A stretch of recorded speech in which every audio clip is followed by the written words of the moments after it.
I said, well, maybe there's a nice person to in the class. Well, my It's the son's a most musician, dynamic he at this really age. needs a civil engineer. So. Unlike you. Well, and I was in Cambridge. Yes. What was that? Totally different program. We did homework together most of the time because we didn't have any time. Yeah, you studied together. Yeah. Yeah. I mean, it was different she's just classes. like mine, there is no or time. evenings. You might get a pizza and then. Well, and she's smart. I did appreciate what she said. Don't dig in the family. Because then if it goes bad, you cut it out. West Virginia. Right, welcome everyone to WSU's Board of Regents. Today is Thursday, September 15th, and boy, it feels good to be all gathered here together in Pullman on a less smoky day than we've had in a couple of days. So thankful for some of the wind and rain we've gotten recently. We are going to be entering into our Executive and Governance Committee at this time.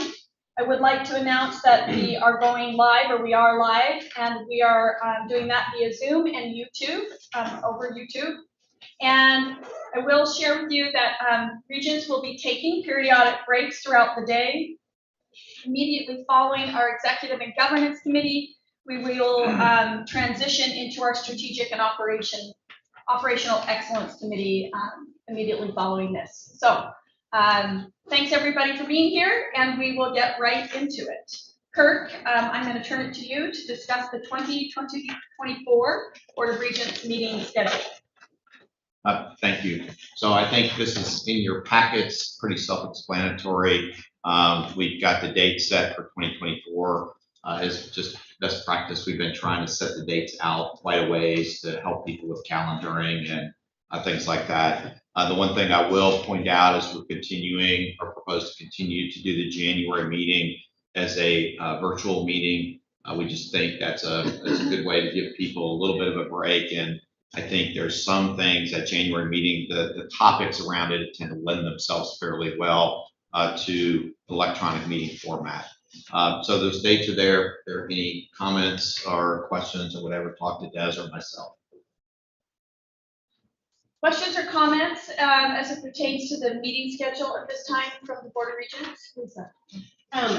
So I just wanted to continue just to advocate that we make sure that we find time for all of our campuses, including Everett and Global, to just have a space for some of that reporting out. That's one of the really special opportunities when we're on a specific campus to hear what's happening on that campus. And so I know it's hard to do that when we are not physically located there. Certainly Global is a little different scenario. So as I look out at the meeting schedule, I'm seeing that we don't have Everett, and I'd love to see us find a way to integrate Global in a real intentional way.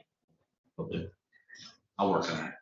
I think in the retreat setting, depending on where we do that, we have a chance to maybe do some things around that. And on the electronic one, that's a great time for Global to also participate the same way that we ask the other physical campuses to do. So Lisa, good point.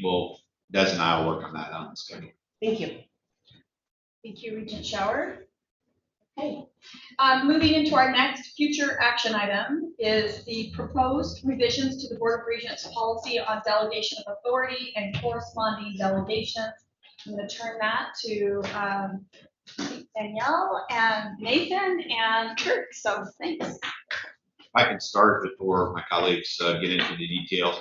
This is a follow-up to some of the discussions we've had amongst the board about delegated authority and making sure that we're keeping our policies up to date with practice and how we actually work. So thank you both for your work on this.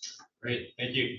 As Kirk just said, after the board retreat in June, the university heard feedback from the board about what types of things it wants to have before it, what can it delegate, and how can meetings run a little more smoothly to have the board have some more time to talk about strategic issues. So since then, the university's been looking at, first of all, just the policy on delegation was reviewed after that, and there was some cleanup needed to be done to reflect what some delegations the board had previously passed so that the policy matched some resolutions that had been passed. So after looking at the Board of Regents policy number 2 on delegations of authority, there was some cleanup that needed to be done, and there's a description there, and the university will be bringing that to the Board of Regents at the next meeting to clean up. But just real briefly, matching some language in the faculty manual, about university personnel and when financial exigency can be declared. Again, that was just matching up some language, cleaning up there. Reflects some recent delegations that have been amended regarding tuition and fees and parking rates. Also, in the delegation of authority on contracting for certain budget amounts up to $5 million. That was recently passed in March of 2020. That needed to be reflected in the Board of Regents policy manual. So those will be brought to the board at the next meeting. It's really just a cleanup of current delegations. But in reviewing the current delegations and thinking about where can some meeting time be saved, the university does have some suggestions for amending some current delegations, and those are listed here, these recommendations. The first one is to increase the president's authority to settle legal disputes, increase that amount from $2.5 million to $5 million. That would match the president's current delegated authority in basically all of the contracting matters. So it would match the president's current authority in capital, real estate, general contracting authority. So that was one suggestion the group had to decrease the amount of things that come to the board. And then the rest of the suggestions are really about reporting back to the board and eliminating some reports that the university believes is really unnecessary at this point. The first one is faculty manual changes. Right now, that's delegated to the president to approve those, but there's a requirement that a report come back before the Regents every time there is an amendment to the faculty manual. The suggestion is to eliminate that actual oral presentation and to instead submit a written report that the Board of Regents can review. Of course, the faculty does have a presentation at every Board of Regents meeting, so if that's something that the faculty wanted to talk about, they certainly could. But to eliminate that requirement. The other ones, there's the rulemaking authority. There's limited rulemaking authority that's been delegated to the president regarding parking and some emergency expedited rules. And the request there is to eliminate that report back altogether. Again, the vast majority of WAC changes are required to go before the Board of Regents already, so it's not changing the vast majority of what you do there. And then other report backs that are suggested to be eliminated to, again, streamline the Board of Regents meetings are degree name changes, contracts between $2.5 million and $5 million. Again, I mentioned before, the president's authority is currently up to $5 million, so it's to eliminate the requirement that the president report back contracts are between $2.5 million and $5 million.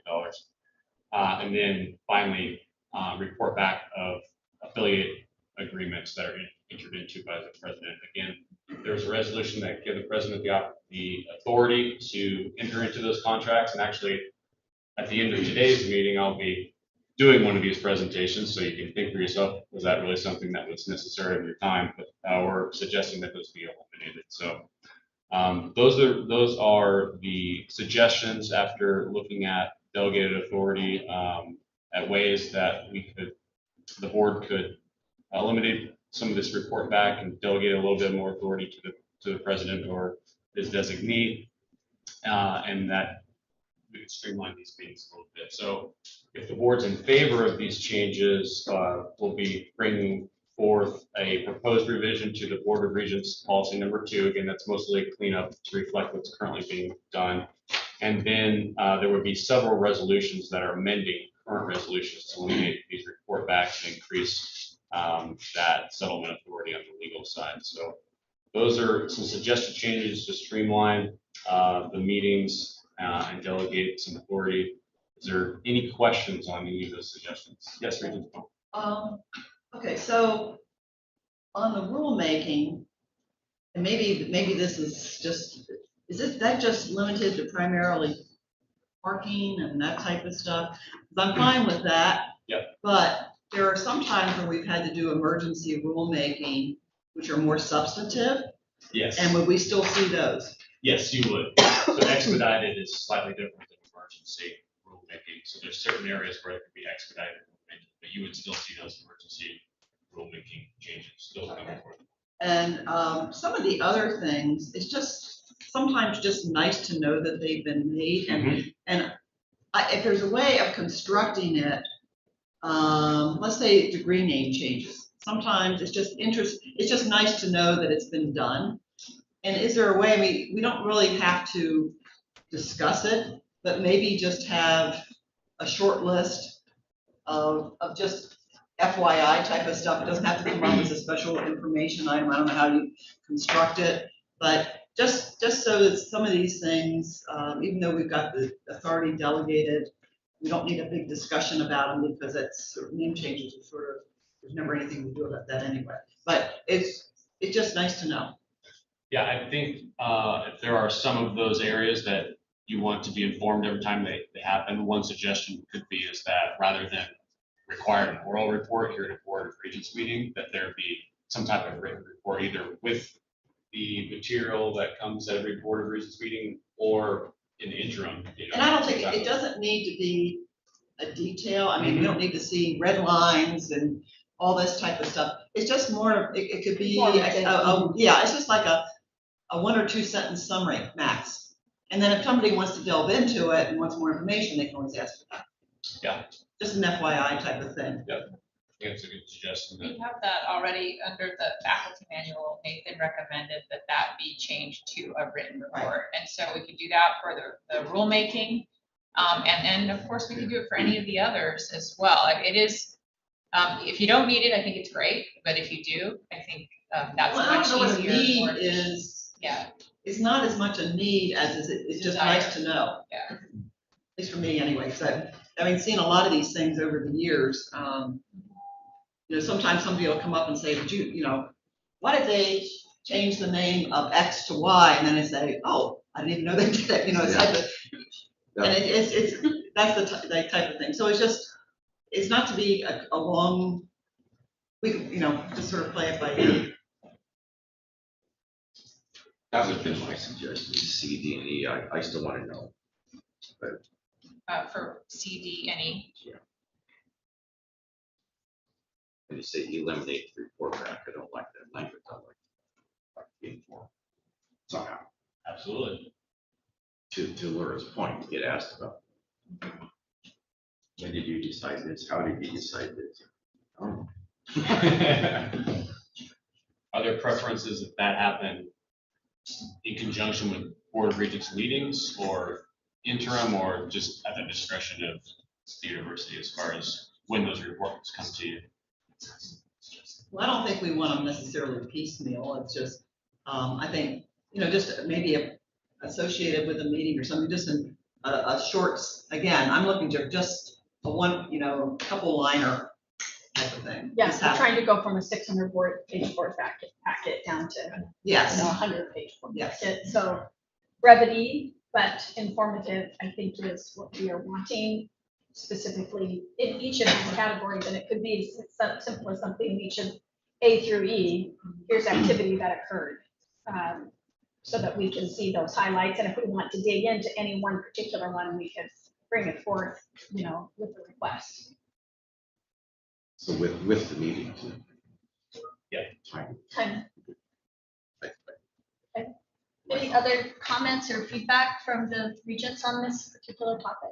I was just curious, because we had a big discussion about this last meeting. There was a lot of potential stuff to delegate. So there's a lot of stuff we didn't delegate. What was a close call, or what did we not delegate?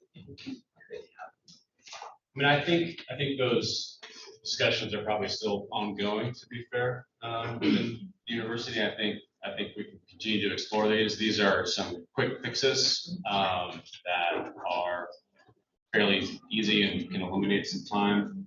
I think I would leave it to administration to continue to look at that.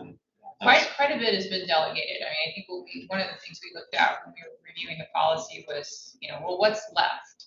And I think the answer was not a lot. I mean, I think that quite a bit, and appropriately so, has been delegated to the president to manage the day-to-day affairs of the university. And the board needs to keep control and keep its nose in some of these high level, the strategic planning, the tuition and fees, the budget and finance.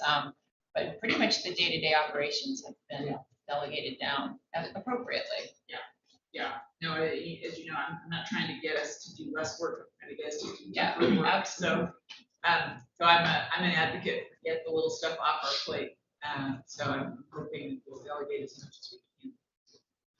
Great, thank you. And maybe just in that spirit, if I could just understand, all delegations, there's always, risk in this system, right? And in terms of governance and metrics or indicators, is it fair to assume that we have sufficient risk radar active for, even the little things in our culture? Yeah, I think to the extent that you're talking about like compliance and risk management, that kind of thing, Cheryl Camerzell is giving a presentation later today in the Finance Administration Committee, and she's gonna really drill down on that and dig into that and make sure that you feel comfortable in those areas. And of course, Heather Lopez also has her presentation today. So, I think you've got enough staffing that those issues are going to come to the forefront and be made aware of them appropriately.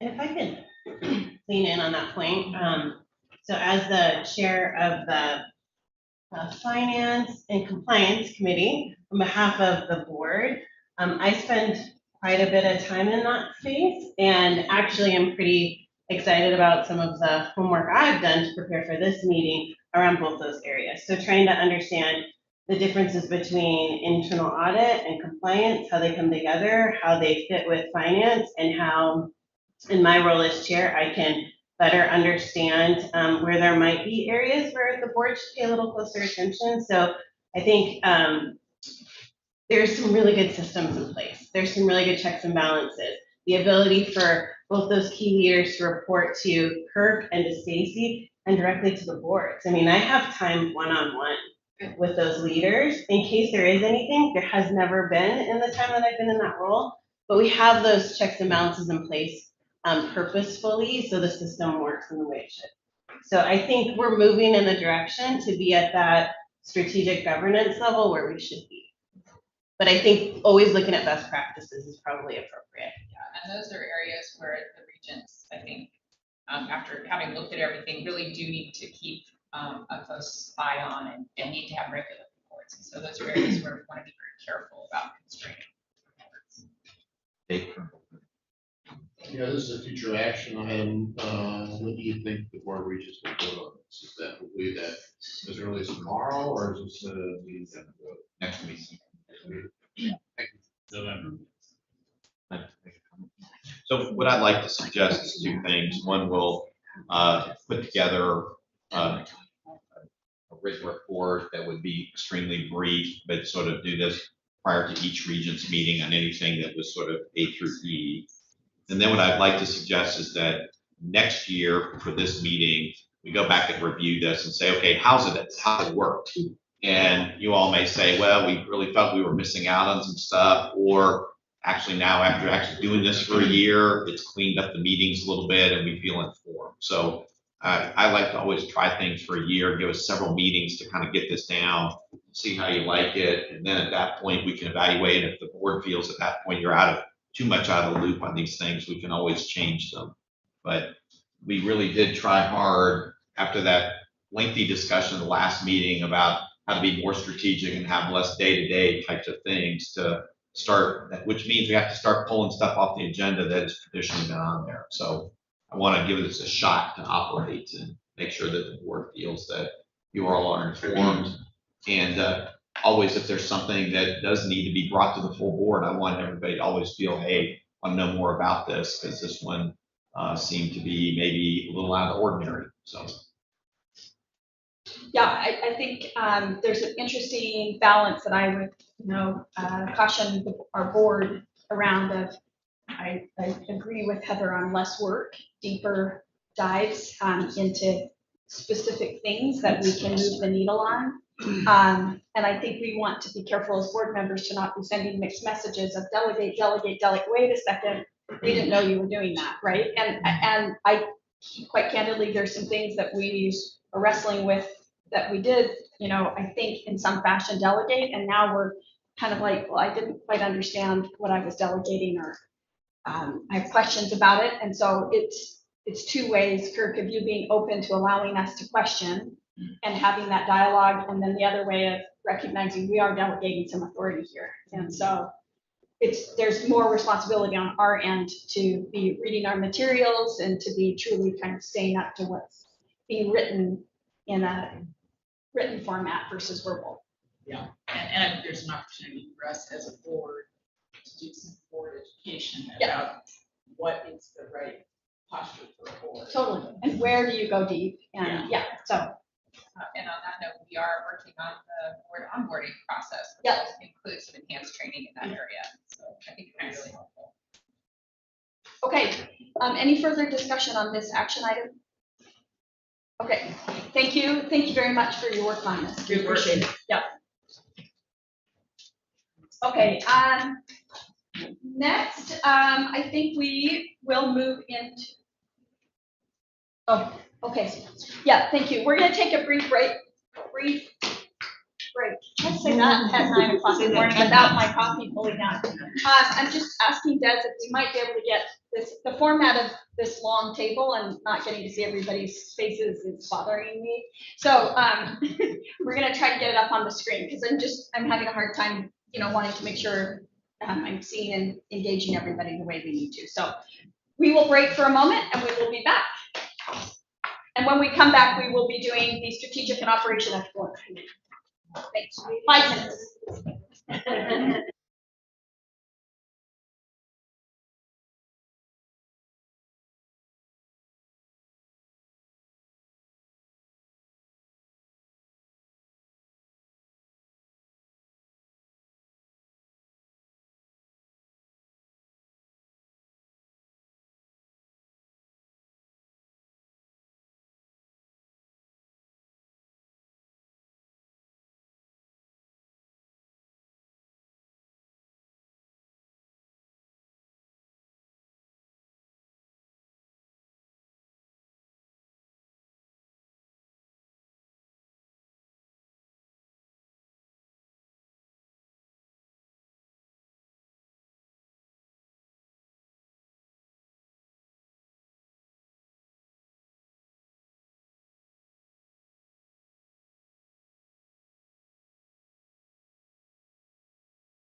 All right, welcome back, everybody. Thank you. We are officially into our Strategic and Operational Excellence Committee. And I think what I'd like to do is turn it over to John, who will just maybe set the stage. And John Kirk is hoping to also have an opportunity to tee up a couple of things as well. Okay, great. Thank you, Regent Davidson. I'd like to welcome everyone to the Board of Regents Strategic and Operational Excellence Committee meeting, and just remind everyone that we are live over YouTube. Kirk, you have a few comments that you want to make before, or do you want me to introduce Elizabeth first? No, let me just make a few and then you can go from there. Okay. So just to the board, as we really were contemplating the start of the year and the board being really engaged and not just sort of some of the day-to-day business about a little bit about where we're going.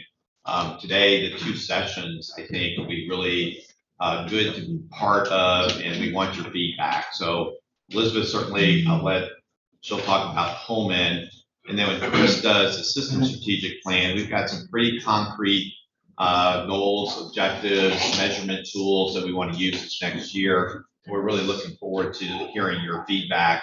Again, we're trying to respond to the board's desire to be involved a little bit more in strategy and a little less in some of the day-to-day operational things. So also at the end of the session, as we're just around the next day and a half, I want to hear from you. Did we hit the mark, not just on the presentations, but on the style of the session? I want to keep us making sure that we're keeping it at a high level as a board, but then we're also responding to the types of things that you all say you want to be engaged in that are mutually beneficial to the university and the Board of Regents. So with that, thank you, John. Great, thank you, Kirk.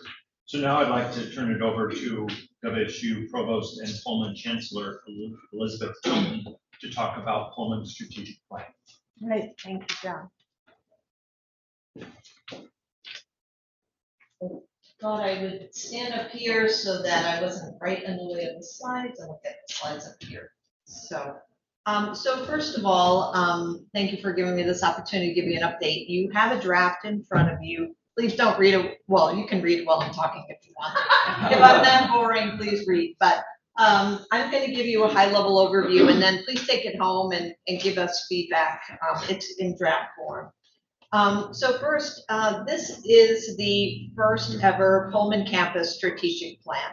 There has never been a campus plan, strategic plan before, and I think it's important that it followed the system strategic plan. And what I'm going to do in this presentation is draw connections to the system plan and to Kirk's goals. So hopefully this will be, a presentation that by the end all the dots are connected. So we started this, and in fact, I think Kirk initially charged a group before I arrived at WSU, but of course the pandemic put a lot of things on hold.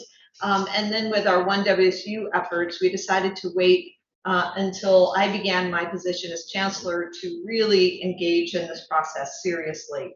So the process began in earnest in January of this year, 2022, and Kirk and I appointed a committee of faculty, staff, and students that represented a true cross-section of the campus. The committee was led by tri-chairs Jamie Nolan, Craig Parks, who's here, I think back there, and Dean Mary Breezak.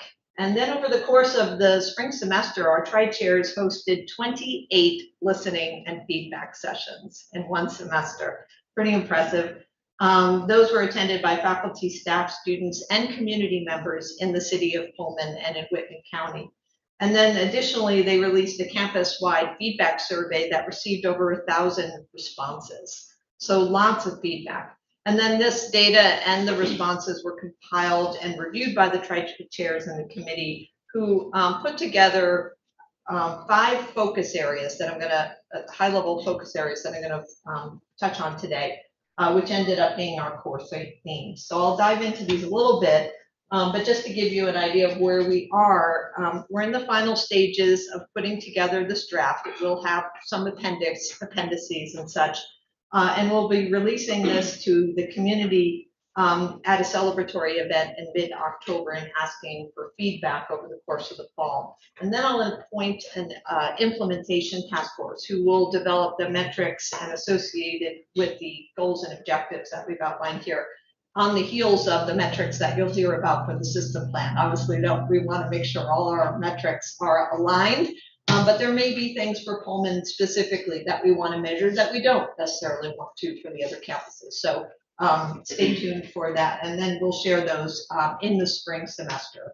So I'm happy to report those back to you. So as I mentioned, there were 5 focus areas around which we built our goals and objectives shown here.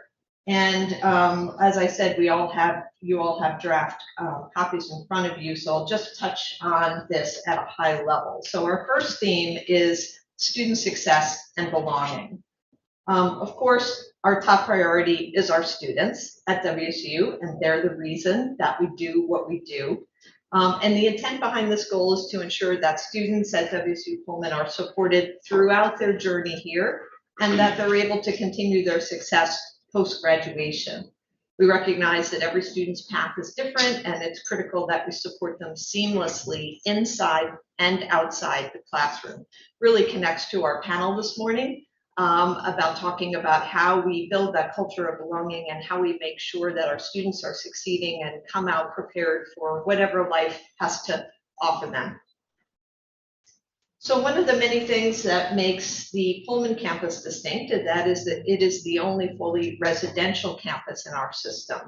We also have a significantly larger student population, and it means that it's critical for the campus to provide extensive services such as dining, healthcare, student involvement opportunities, so that we're meeting basic needs and that we're supporting our students holistically. For those of you who take the tour of our student wellness facilities later today, you'll get to see some of that in action.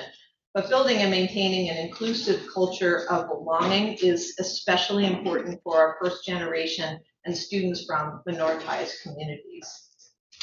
Both of these goals connect to system strategic plan goal number 2, which is about the student experience and ensuring that WSU students are engaged in scholarship, research, experiential learning, and preparing future leaders, scholars, and global citizens. And it also ties to Kirk's goal of stabilizing and increasing enrollment at all campuses. Of course, the core work of enrollment is not only about admissions, but also about student success, retention, and being prospective students' destination of choice. So it really does connect throughout as our first goal. So then second theme is research. WSU as a system, of course, is an R1 institution in the Carnegie classification, and meaning that we have very high research activity as a doctoral institution.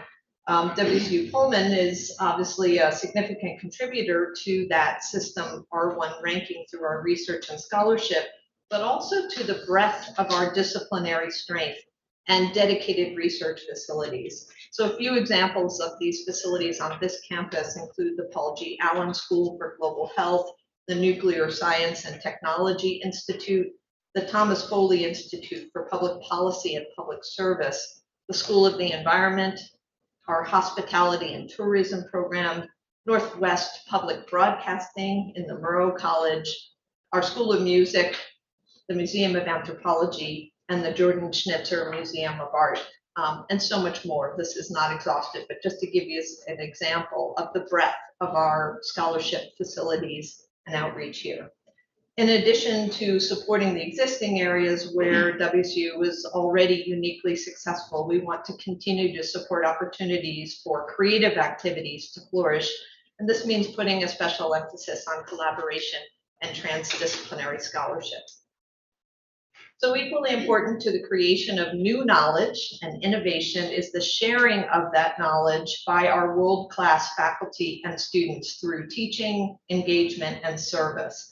WSU also has the distinction of being an engaged university in the Carnegie classification, which emphasizes collaboration between universities and their larger communities for the mutual benefit of knowledge and resources in a context of partnership and reciprocity. And this kind of engagement is really critical for preparing our students to be engaged students and global citizens, and for addressing societal issues and contributing to the public good, which is obviously in alignment with our land grant mission. So of course, both of these goals in the area of research and scholarship support our system plan, goal number 1, which is research, innovation, and creativity. And it also ties to Kirk's proposed goal this year of telling our WSU success stories more effectively. How do we tell the stories of all the amazing work that we're already doing and drawing connections between that and scholarship and creativity for the public good? So next theme is the employee experience. Of course, nothing is possible at our campus without a healthy, fulfilled, and engaged workforce. WSU Pullman was not immune to the labor shortages that hit many of our peers during the pandemic. And of course, we are still recovering and adjusting to this new normal, new expectations by employees, and a new job market that unlike anything any of us have ever seen. The Coug mantra, as I've learned over the past 2 years, is that we always do more and succeed with whatever resources we have at hand.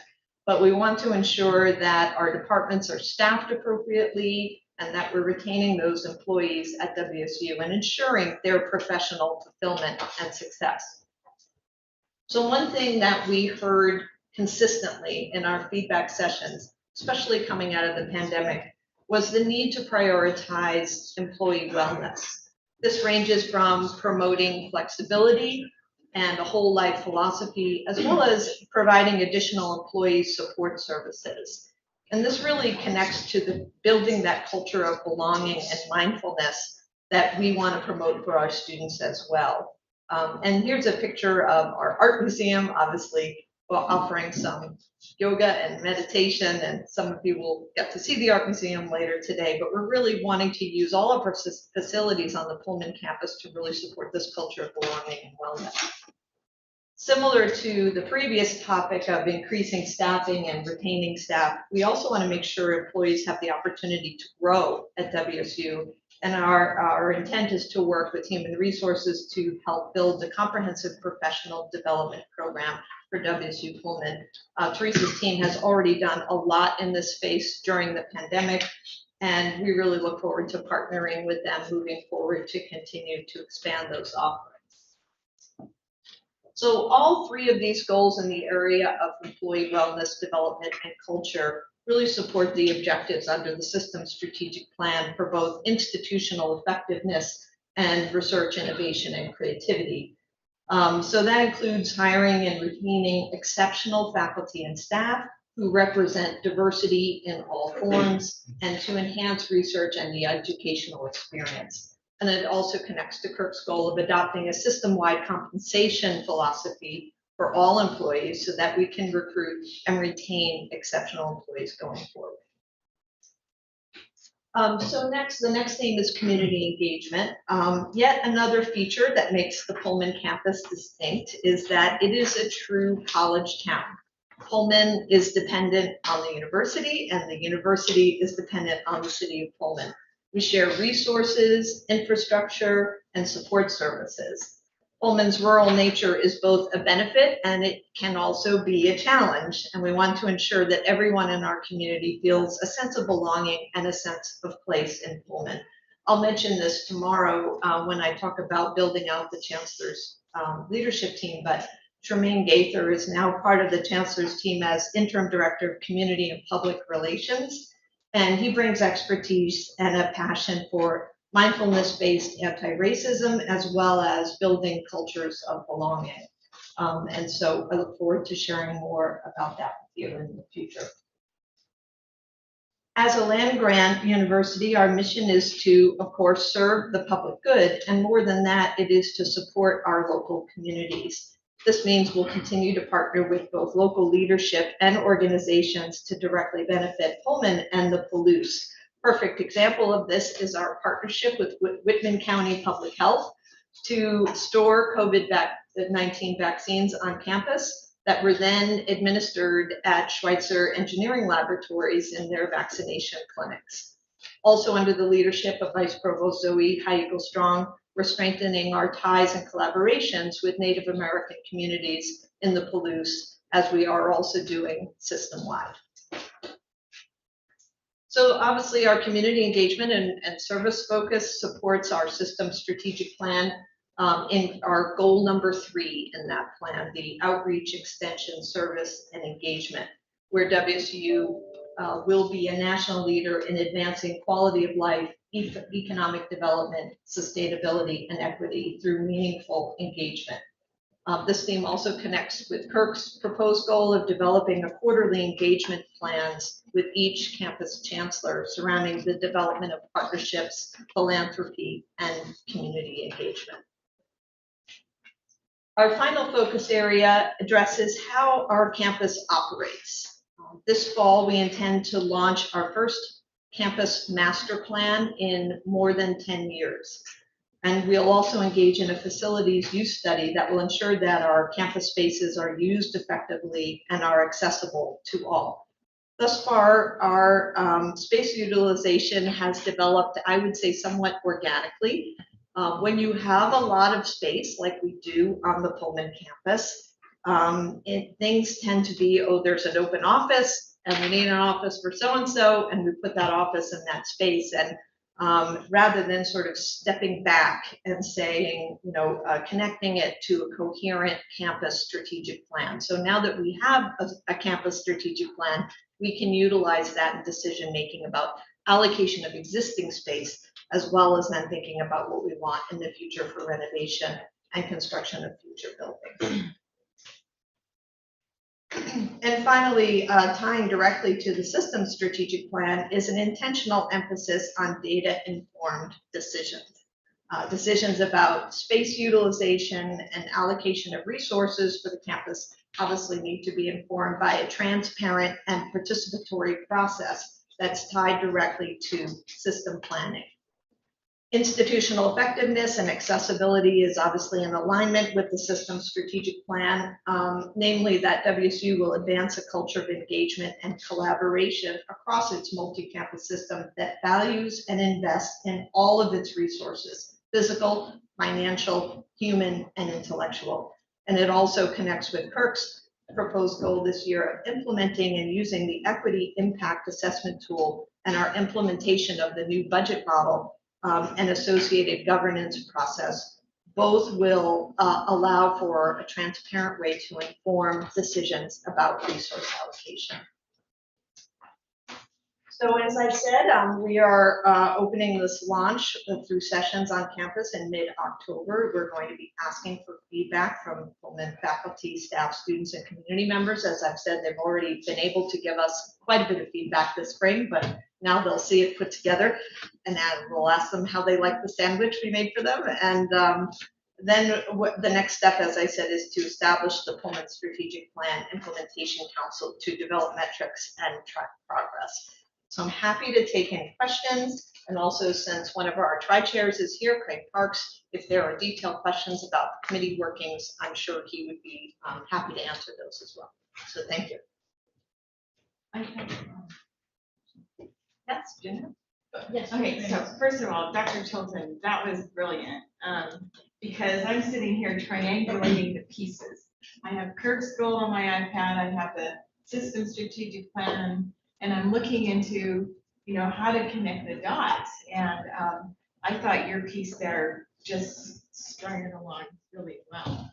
But my question is around the digital accessibility of this architecture.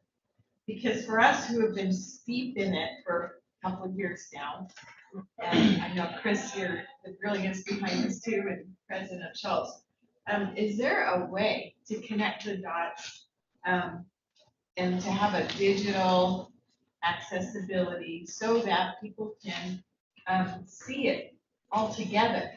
So, because I'm really excited to be able to go back to the system strategic plan that was finalized in June of 2020, because I'm carrying it around. My memory is not able to hold it in my head. But I can say, okay, we're doing what we said we would do. Yeah. And even the words match and they flow and the metrics. So I'm really excited about being able to say that. but it is old fashioned for me to carry paper. Yes, yes. And I have, and then they're all in 3 different places, and I'm sure as it flows to the rest of the infrastructure, I'm curious about the digital tool that's being used for an accountability system, but also transparency and back to accessibility of information and data. So I know that was a mouthful, but So what I will say is that I neglected to say, first of all, we are going to have a Pullman strategic plan website. So it won't just be a static piece of paper you carry around, but can click, and that will connect then to the metrics. But in terms of the tool, what I'm hoping is, I know that Chris is going to be presenting on the metrics associated with the system-wide strategic plan. And I think that is pulling from the data from all of our campuses. And so, I don't want to put any words in their mouth or set expectations, but my thought is that one should be able to connect and do a campus level assessment of each of the system-wide metrics, and then those can be linked onto the Pullman strategic plan website. So again, we're using the same data tools, we're connecting them through links. That's sort of my thought about it. But they may say, you're making stuff up, Elizabeth, but that's sort of my vision of where I'd like to get to have it connect. So you could look at a particular campus and ask certain questions, and then look at us as a system and make sure that we're tracking and see where certain campuses are going to shine in one dimension and another campus may shine in another. And I think that's okay. That's supporting the individuality and distinctiveness of each campus. So Jeanette, I had the opportunity to spend some time with Chris going through some of their proposed dashboard components. And we had a good dialogue and we broke some things down. And one of the things that I had passed along to Chris and shared with her is, again, this is more of a private sector brain, but trying to show kind of how, like, even within our own organization, and how I had to somehow show a strategic plan for the organization, but we have 10 channels of business that have to feed up into those strategic initiatives, and they have their own plans and their own goals. But visually, I think is what I'm hearing you, and that's what like 800 of our employees are begging for, right? Is visually I need to understand how it fits. Like, how does it fit? And I think that goes back to the storytelling for Washington State University, is this, if we can really visually demonstrate, in my mind, the triangle of the system goals, the president's goals, and then what each campus is doing to feed into those 2 points of the triangle. And then, I think there's opportunity for each campus to have a unique component, a unique thing, or their own initiatives and objectives. But what are the 3 consistent that you always know Tri-Cities, Pullman, Everett, Vancouver are feeding to, right? What are the consistent things, and what's the dashboard and the measurement to know that we're doing that? And I agree completely. And I think what you're seeing as I was trying to draw those connections, is that student success, faculty research and creative activity, our community engagement, our institutional effectiveness, all of our campuses are engaged in all of those, and Kirk's goals and the system plan and each of our campus plans. It's how we demonstrate that, how that's expressed is going to vary among the campuses, but I think we all share those same goals, and also supporting equity, inclusion, and diversity throughout all of the things we do for faculty, staff, and students. But I agree, coming up with ways to visualize that. I'm sure Chris will talk about that, and I don't want to steal any thunder. No, Elizabeth, I would recommend that perhaps, as you work on the draft, that you, as you did here, you demonstrate somewhere that how that ties back to what goal. Yes. I think that would be helpful for me personally. The only question I have is a little bit around there's a lot of kind of qualitative type things, but not necessarily kind of quantitative around how you measure. They're very open-ended and in your plan here. And is there any thought maybe to, as much as you have qualitative, what are the quantitative? Absolutely. That is the phase 2. Okay. I really just wanted to make sure we were all rowing in the same direction on these are the goals. now how do we measure where we are now and where we want to be? And that's really that implementation, that next phase. But this was really one semester's work of pulling together these interviews, finding the themes. But then you're absolutely right that the next step is to, we'll have some appendices, but how do we connect that then to quantitative, measuring? How do we know if that we're advancing in this goal? Some of that will be qualitative. Community engagement isn't necessarily a number, although you can look at numbers of engagements, and also community feedback surveys. So I mentioned the Carnegie classification as an engaged university. When we go up for our recertification in 2 years, we're going to be required to give them results of community feedback surveys from communities that we work with, whether it's City of Pullman or the Nez Perce Tribe, and have them give qualitative feedback on how they feel that our work has assisted them and how we have been as partners. We're required to do that if we want to keep that certification, and we do. So those are also the kind of metrics I think we need to. Okay, Regent Redmond, and then Blankenship, and then Shell. All right, great work. I think when I read this and listen to you, I think this continues in the vein of sort of great, steady stewardship and continuing to do what I think of as the really important good infrastructure cleanup that I think the university did, and that I think Kirk's leadership and your leadership under Kirk is exemplified, and we just needed it. You're doing a good job. And I think that's been financial. It's been technological. We've just done on a lot of fronts, and COVID and some of the DEI work we've done. And it's been all part of that, and some of it we didn't plan on, like COVID. And so we got to give us some challenges too, but it's all been good work. What I don't see in this, and I think probably we'll talk about this with the system-wide strategic plan, is the sort of the transformational stuff, the sort of we call it the BHAG kinds of goals. We heard about some of this with the Title IX work. I was particularly struck with what was it? I forget where it was that one of our coaches was when she was young in her career, Texas. Yeah, where she talked about how this one coach came along and sort of like out of the blue transformed their program and really had a big impact on the entire history of women's sports. But we don't have yet, and maybe because we're still laying the foundation, but we don't yet have that kind of feel to our strategic planning work of that. How are we going to move the needle for higher ed generally, and for institutions where we really step out what there is, and then that may not be the job for the Pullman strategic plan, but it could be where it's the one that sort of says we'll be the because we're the biggest in the history, maybe the pilot project for the transformational stuff. But I guess that would be my challenge to both the assistant strategic plan, but also to you, or to one, who knows who it is in terms of the various campuses.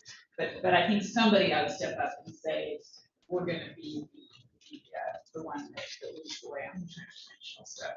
I personally think we're ready for that. Yeah. And that not only are we ready for it, but we almost have to be ready for it, because higher ed can't continue on the way that it's going and survive. And so even though nobody's comfortable with stepping out and taking the lead, and we are in a position where we can and in ways we have to. No, I mean, I think your point is important, Heather.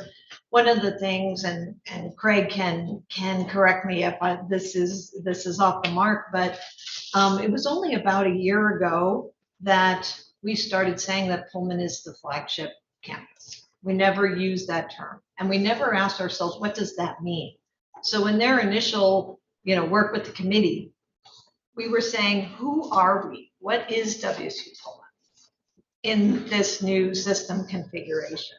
And it took a long time to get some answers about who are we? And then the next step is, where do we want to go? And so I think you're right. There's work to be done to get there. But this One WSU initiative has, I think, really helped us to think about who we are as a system and as our individual campuses. And that's the important first building blocks. And then it's sort of like, okay, how do we get to the next level? Yeah, thank you, Dr. Sheldon. As we build on this and kind of assess the things that the Pullman campus has unique and are excellent at, in the preamble, there's the athletics and the art museum, things like that. But I think we really ought to mention the flagship College of Agriculture thing, where we are. And there's always this sentiment in the countryside is we're an ag school, where's the ag school? So I think in our strategic thing, build on that and head off any criticisms that would minimize. No, I like that. I mean, that's why Washington State College was created in the first place, right? Ag and engineering. So we need to not only reflect on our roots, but where we are in the 21st century with that. So that's a good call. So that's And extension, of course, is led here on the Pullman campus as well. So I really appreciate the leadership in putting this together, and I agree with some of the other feedback and comments. I won't repeat them.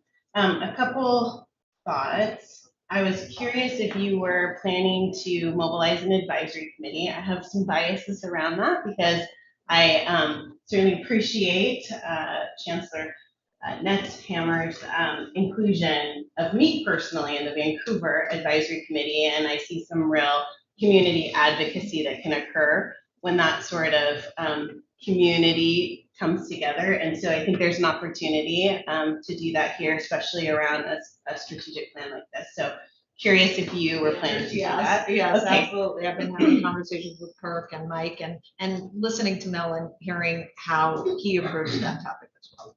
Right. Formation. I think it's powerful, and I know it works in other campuses as well.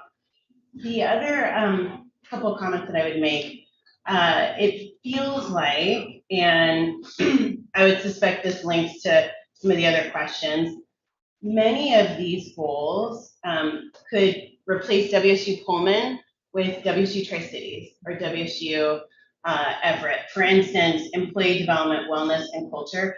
Every single one of the goals and objectives, to me, feels like all of the goals and objectives we want to see on every campus and across our entire system.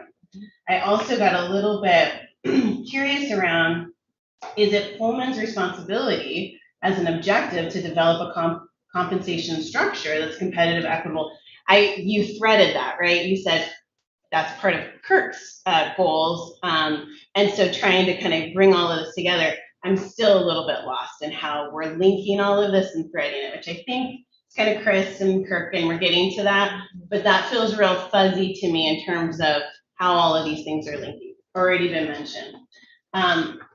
The question I have for you is around when we lean into and we write strategic plans, it allows us to get really clear on our priorities, which is empowering. What I find often with strategic plans is it should allow us to be able to confidently say no to some things because we can't say yes to everything. So I was curious from your perspective in this new leadership role, the agility to say, okay, we're going deep in these 5 focus areas. Are there things that now we're not necessarily going to be able to do because we just don't have the resources to do all of these things? Those are hard choices, but I was curious if that's come up in this conversation, because what I find is in strategic planning, we like to add everything that needs to get done. We have a hard time with that discipline of there's not enough resources to add more and continue with what we're doing. So what's the tension or the dialogue or the discussion around okay, we're gonna lean into these 5 focus areas, and we may not be able to do all the other things, so we can prioritize these really well. Well, I mean, one thing that I'll mention is that student success was put first based on my recommendation. That is my vision for what the Pullman campus absolutely needs to focus on is student success both inside and outside of the classroom. We already do a great deal, but until we said, okay, there is a Pullman campus leadership team, we weren't all necessarily connecting all those pieces, right? Student Affairs Division has done an amazing amount of work. Our Academic Advising Center, each of our college does their own student success. But we've never stood back and said, what is the comprehensive model for student success at WSU Pullman? We have not done that. And to me, that could be the most valuable thing that we do in terms of student retention. As I said, making this a destination of choice where students know that when they come here, that this is the kind of support they're going to get.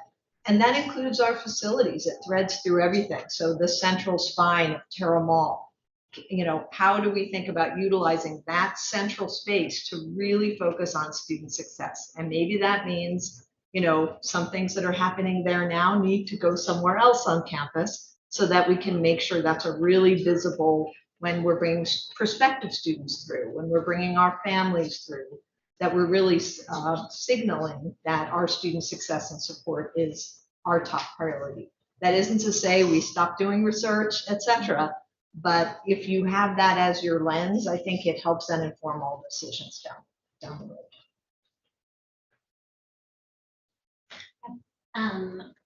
This high-level plan, it's really exciting. And it's also making me think about the individual units that will be involved in the day-to-day enacting of the plan. And a few years ago, I got to sit on a committee where we were reviewing the unit, department, you know, program strategic plans and their comparison to the system strategic plans. And sometimes those plans were, the unit plans were detailed and thoughtful and wonderful, and sometimes they were more or less value statements. And I'm wondering, is there a plan for how individual units are going to engage with this campus plan? You know, what I would say is, you know, in our new, so unless you figure out ways to have your resource allocation follow your strategic plan, then a strategic plan is fiction. It has to be how you inform decisions about the allocation of resources and assessment of costs associated with that plan. And so I think the timing of the refresh on our system plan, the comprehensive budget redesign, and the governance model that will be transparent supporting that will allow units to see, here is the plan, here is how resource decisions are being made to support the plan, and to allow them to figure out how their particular unit intersects with that. But you have to have the two go together. And it will be data-informed decision-making. We're not creating a budget model that you push a button and your budget spits out, but that the model will provide that transparency that will inform decisions.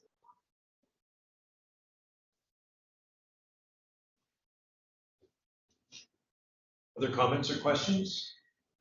If not, I think we'll thank you very much, Elizabeth. And I think we'll move on to, I'd like to introduce Christine White, Vice President for Strategy, Planning, and Analysis. And she'll talk about our system strategic plan annual report. Thank you. And I'm not in the way, I may just sit here. So if I am, then I will move up to the podium, but that might allow for an easier conversation as we go through.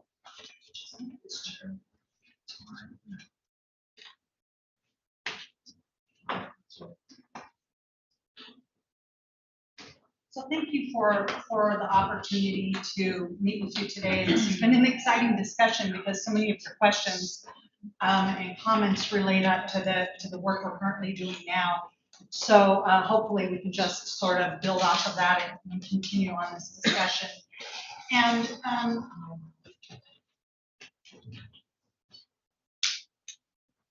so before we get started, and we have a desire, obviously, to engage in those conversations around where we are with the system strategic plan. in particular around the metrics. And I'm going to spend just a couple of minutes briefly just telling you just a little bit about the Office of Strategic Planning and Analysis, because we were formed last year, but we haven't really had an opportunity really to talk. So I just wanted to let you know the purpose for the office, who is it, and what we're doing. So I'll go through that rather quickly, and we can always come back to it. So then we can get into the meat of obviously the part of the conversation that is going to be important here today. So our purpose and why do we exist? Why were we formed? So our really what we were formed to be able to focus on some of these issues that we brought up today. What is it that we need to do around system-wide strategic planning or system-wide planning, and moving forward as a system, as a one WSU system. So this office is responsible for the oversight around the implementation of the system strategic plan, and the responsibility to set up a structure that will work over time. So what are all of those annual processes that need to get into place so that we can make this part of our DNA? So and what do we tether to? A calendar of things that we tether to. So that's part of our work. And we also are responsible to help lead strategy at the institution, so strategic conversations. So we see ourselves also as conveners of those conversations. So for example, recently, just this last Monday, we convened our leadership in a series of strategic conversations so that we could wrap our heads around strategies to be able to accomplish our goals and our objectives. We are also set up to provide planning services, and this relates a little bit to your question regarding, if we want to be aligned and we want to develop a culture of planning at WSU, then what is it that people need to be able to do that? And so our office is being formed, and we're setting up a system by we can go out and provide some tools and some framework for campuses, colleges, and units to be able to do planning, so that those that don't have any kind of a plan, perhaps we can help them design and come up with and help facilitate that. On the other hand, we have some campuses and colleges and units that do that very, very well. So where can we support the system in doing that?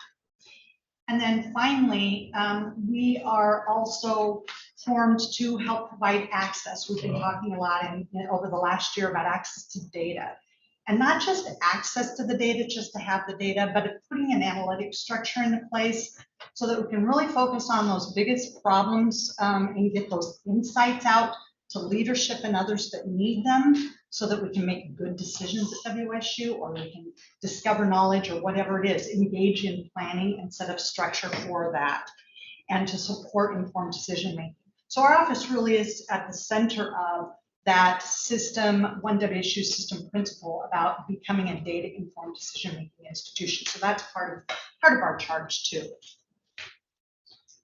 So when we think about who does that, we have a leadership team in place. I think some of those individuals are here. We have Rebecca Landy, who is our executive assistant and project specialist, and I would say she wears many, many, many administrative hats right now. So that title actually does not do her justice.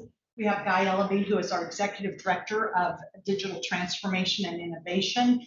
His job really is to help oversee putting into place a data management program for WSU, or setting up that office, the hub for that.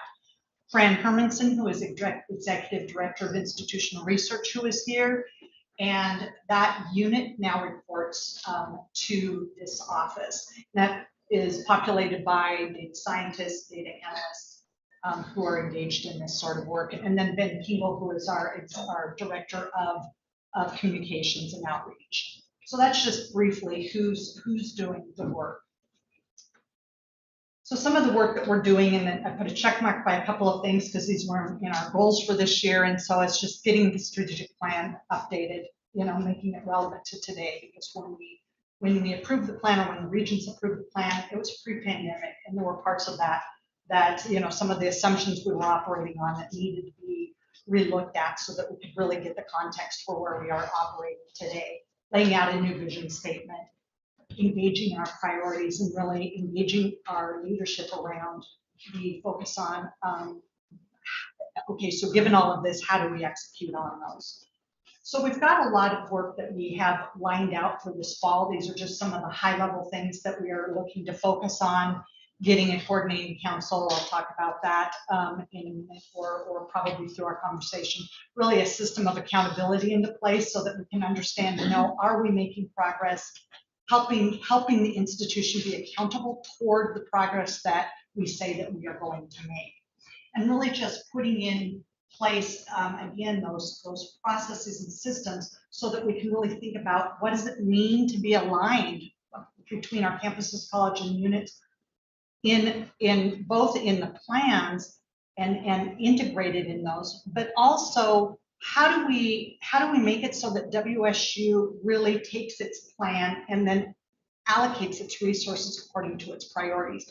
So helping to convene again those kinds of conversations so that we can get to that point where we are really doing this, like a machine, or it's part of our culture of what we do. And so just engaging, ongoing engagement in these kinds of practices. Again, making planning and data-informed decision-making part of our DNA. We are just the best at it and the most excellent institution at doing those things, because those are the things that guide us and help us go through, particularly in times of trouble such as we experienced through the pandemic. I mentioned the vision statement. I'll just briefly put that up here and read that to you.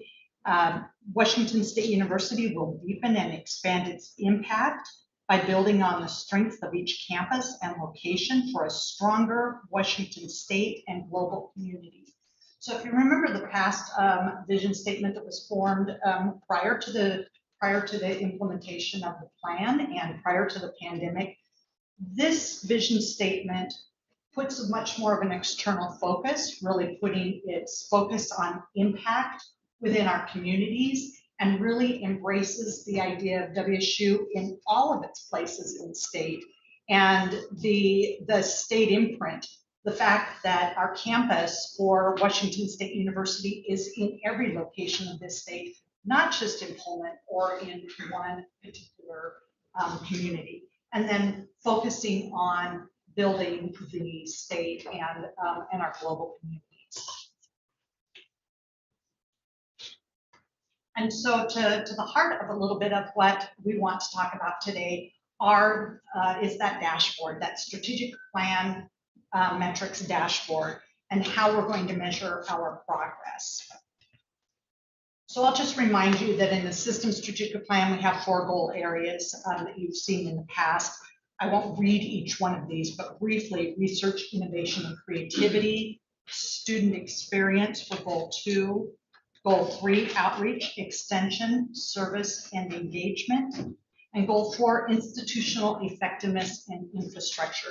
So our metrics are developed within the construct of these 4 goal areas. So, Chris, are we going to have it's not embedded in our packet here? Where and when are we getting access to? It's hard for me to kind of follow because I don't have anything that I'm looking at. I'm just kind of trying to catch up as we go with you. So yeah, absolutely. You know what? I thought about that fact for you, and if you'd like, I jotted them down just on a piece of paper. Okay. And so if you'd like, then you at least got those. Those are good touch points. Yeah, right. Thank you. You're welcome. Oh, thank you so much. And I don't think I evenly divided those, but I think there's plenty to go through. So at least you can kind of keep up. What's the goal area? And then as I talk, what's the metric that we're going to be focused on, and then the measures, so that we can have that conversation. So thank you for asking that question.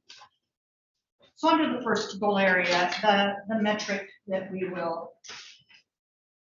So here, what we're going to be focused on, what you're seeing here, and forgive me because this metric, the identification of the metric really should say total R&D expenditures. So we inadvertently left off that word. But the metric is going to be around total R&D, research and development expenditures. So what's our objective here? Our objective is to increase our R&D expenditures. The target is by 5% over the coming year. So the metric, total R&D, and the increase is 5%. And so on each of these, just a little bit, you might ask, why do we measure R&D, or why do we measure each of these kinds of metrics that we're going to go through? And so just some of the reasons we do that is just to show what we're good at, what we actually do, and how much of that we are doing. As an indicator of our economic impact and growth, our innovation and our progress. Telling a story about our faculty overall. When you look at the research and development expenditures and you look at that as a measure per tenure track faculty as compared to our peers, a terrific story about WSU emerges in terms of the productivity of our faculty. It's also another indicator of our fiscal stability of institution and a core component, of course, of our land grant mission. So you will have access to a dashboard, and we opted to put these in the PowerPoint slides just so we wouldn't have to go back and forth. But just so you can briefly see that the total R&D where it's at, it will be provided to you in this dashboard, and we'll provide you access to that dashboard as we are developing it.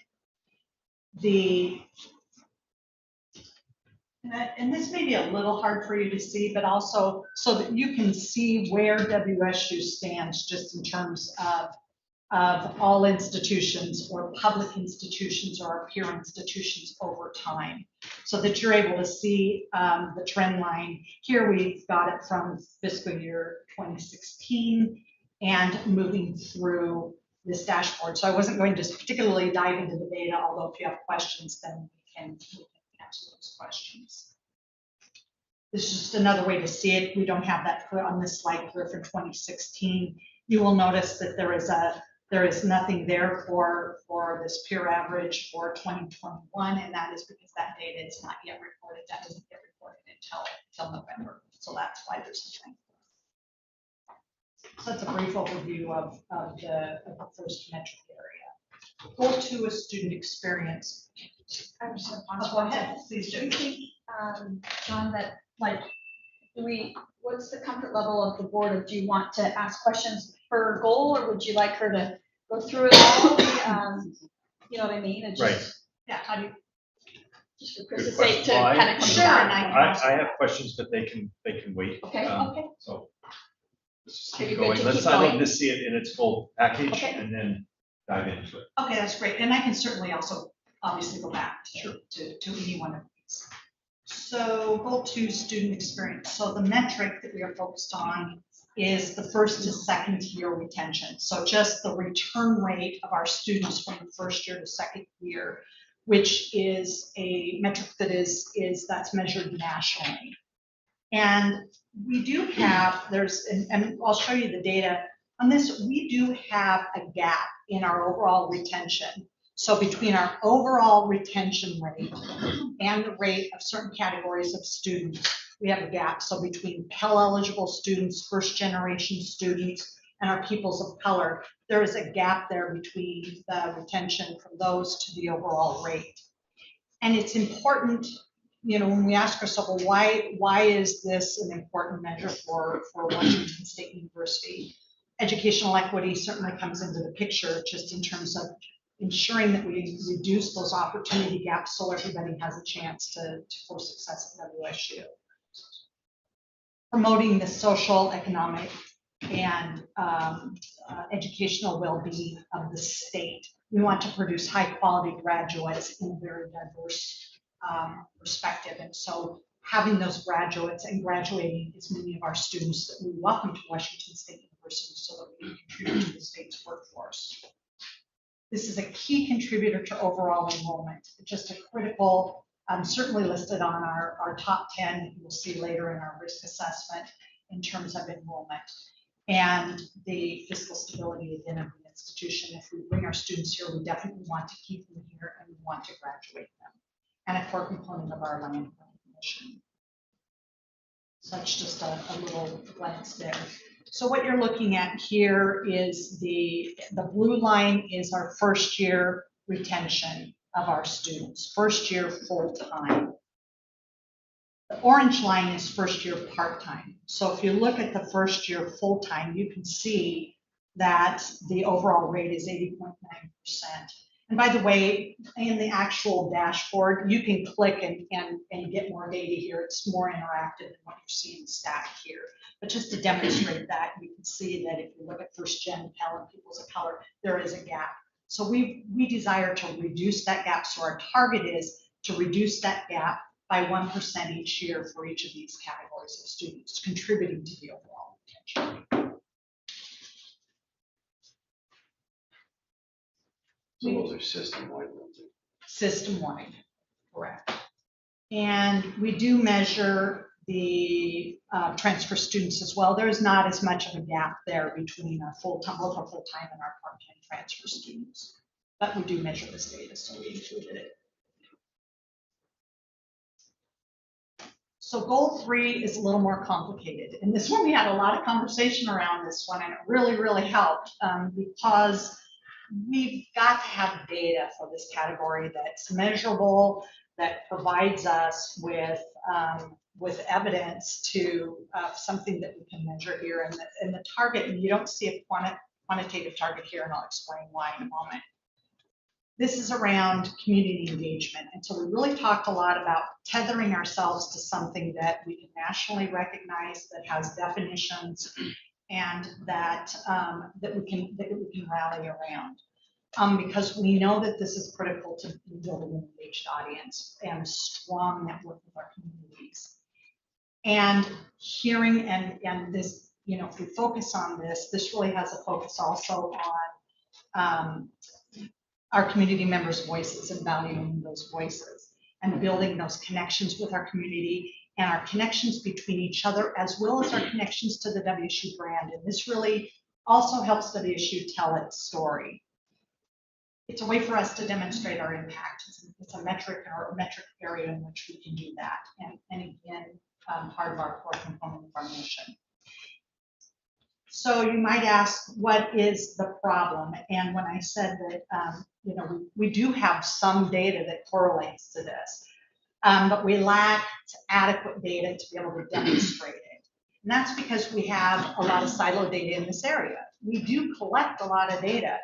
Our extension does all around activities with their volunteers and all kinds of things. Partnerships are measured in, you know, WSU Health, our Center for Civic Engagement that measures our students' activities. The problem is we don't have access to that data because we don't use a common tool and we aren't using common definitions. So that's the problem. And so our suggestion in this area and our objective really is to get some consensus around this so that we can get a shared definition around community engagement, the metrics that we're going to be using or that we should be using for this, and a system-wide tool. And so what's great about this is that we really have been focusing on our Carnegie classification for engagement, which is a nationally recognized engagement measure for higher education, particularly land grants. We will be going up for this reclassification in the future. And I won't reread this because I think Provost Chilton already mentioned it, but it is a real focus on the mutually beneficial exchange of ideas and reciprocity with your communities. So the last slide in this really is just to point out that we have some data that correlates to this, but spending a lot of time on it. We aren't focused on these particular metrics because this is only this is just showing you some of the data that's gathered by Extension and by Pullman Center for Civic Engagement that I mentioned. But it isn't the likely the data that you will see in the future because we have some work to do before we can get to the actual numbers. So the last goal, institutional effectiveness and infrastructure. So the metric here is faculty and staff demographics. And we desire to reduce some reporting outcomes, or excuse me, reporting unknowns. So when we report and we collect data on race and ethnicity at WSU, we have about 33% of our faculty that do not report that data to us. And we have about around 23% of our data for our staff. And the reason this data is important is, you know, reducing the unknowns just to get the data is important because it helps us to identify and tether to important institutional strategic imperatives and initiatives.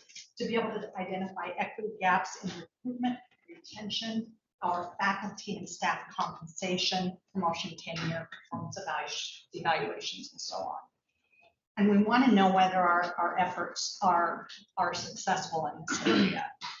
And we also want to be able to recruit and retain students of color and underrepresented minority students who desire to see themselves in WSU's faculty and staff. And it's a core value to WSU around the value of diversity, the diverse perspectives and opinions. And so what the dashboard simply shows is that you can see that the reporting at this point as 32.7% faculty, for staff around 23.3%. And then the last item on that dashboard is just breaking it down into these various categories. And these are race and ethnicity data. And we've also had some conversations around broadening that definition to include disability and veteran status. So that may be something we want to work on as well. And so with that, I know that went fast, and I'm glad to, I'll just leave that up there, back up to any of those, but what questions do you? Can you take us back to the summary of the four goal areas? Before you, yeah, just maybe as a whole placeholder for us to Sure. be able to refer to? Yeah. Yes, thank you. You're welcome. So I have some questions. I'd like others to go first if you'd like. Okay. In regard to goal number 2, the student experience, you're putting a 1% per year on that. Can you turn that into a number in terms of number of students? Give us a best guess on the number of students that 1% would represent. Yeah, that's a great question. I can't sitting here give you that number. I don't know if Fran Hermanson, our Executive Director of Institutional Research, can. If we can't give it to you now, we can definitely get that number to you. Yeah. Okay, thanks, Fran. That's a great And then if I can follow that. Oh, it might be that Ellen Taylor can tell you what that is. It's about 200. About 200. Okay, thanks, Ellen. Okay, could that help? I think that helps put it in perspective. Okay, that's Look at helpful. numbers like that. And then goal number 4, reducing the reporting unknowns. It's not required that people report. Yeah. Legally, you can't require it. So what's the plan for getting people to be more open about that so you can get the data that you need? Right. Well, there is the beginnings of a campaign to do that. And part of this is, I'm just going to tell you what I think and know today, and this may not represent the perspective of everybody who works on this. But part of it is just the value of why we need the data. I believe from what I'm hearing that a lot of people are confused as to why we need the data and don't understand that. So they simply don't. Yeah, For they faculty simply and don't. staff, this is why we need the information. Right. Yeah. Okay. Yeah.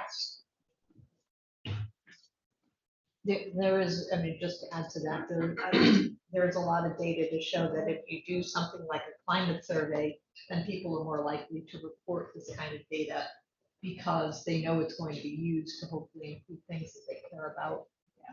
But yeah, so it's not, you have a good gut instinct on that, but it's definitely so. So, because right now people say, well, why should I fill that out? Right. Thank you. Appreciate it. Thanks, Dave. Yes. I've got a few questions going through. Under goal number 1 with the research, innovation, and creativity, obviously R&D expenditures are the key number that we're asked to report and so forth. But is there a way to capture and reflect the innovation piece?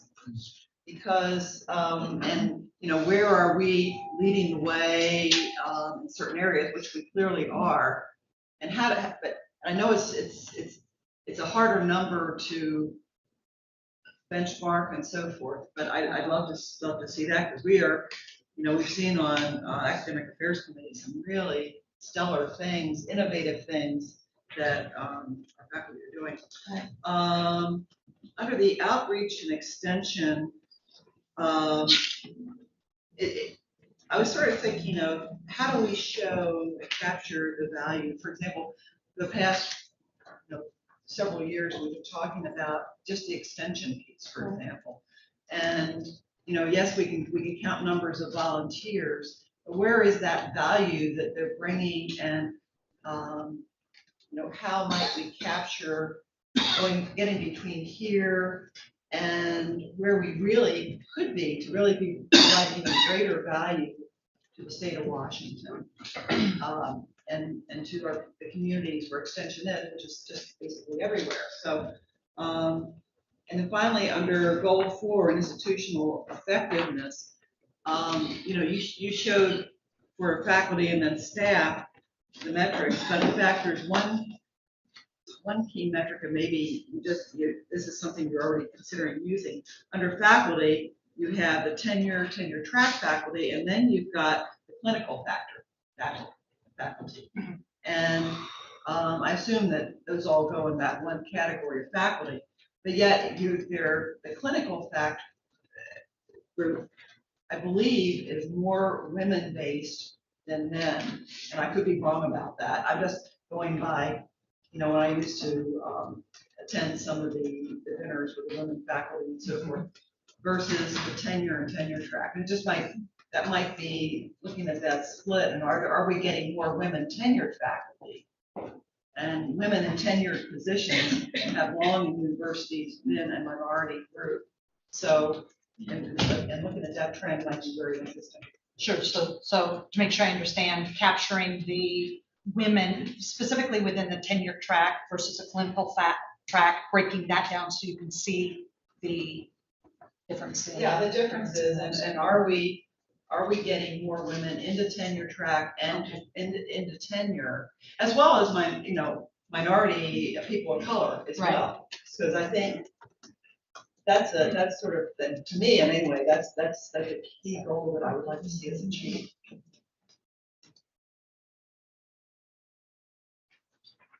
Goal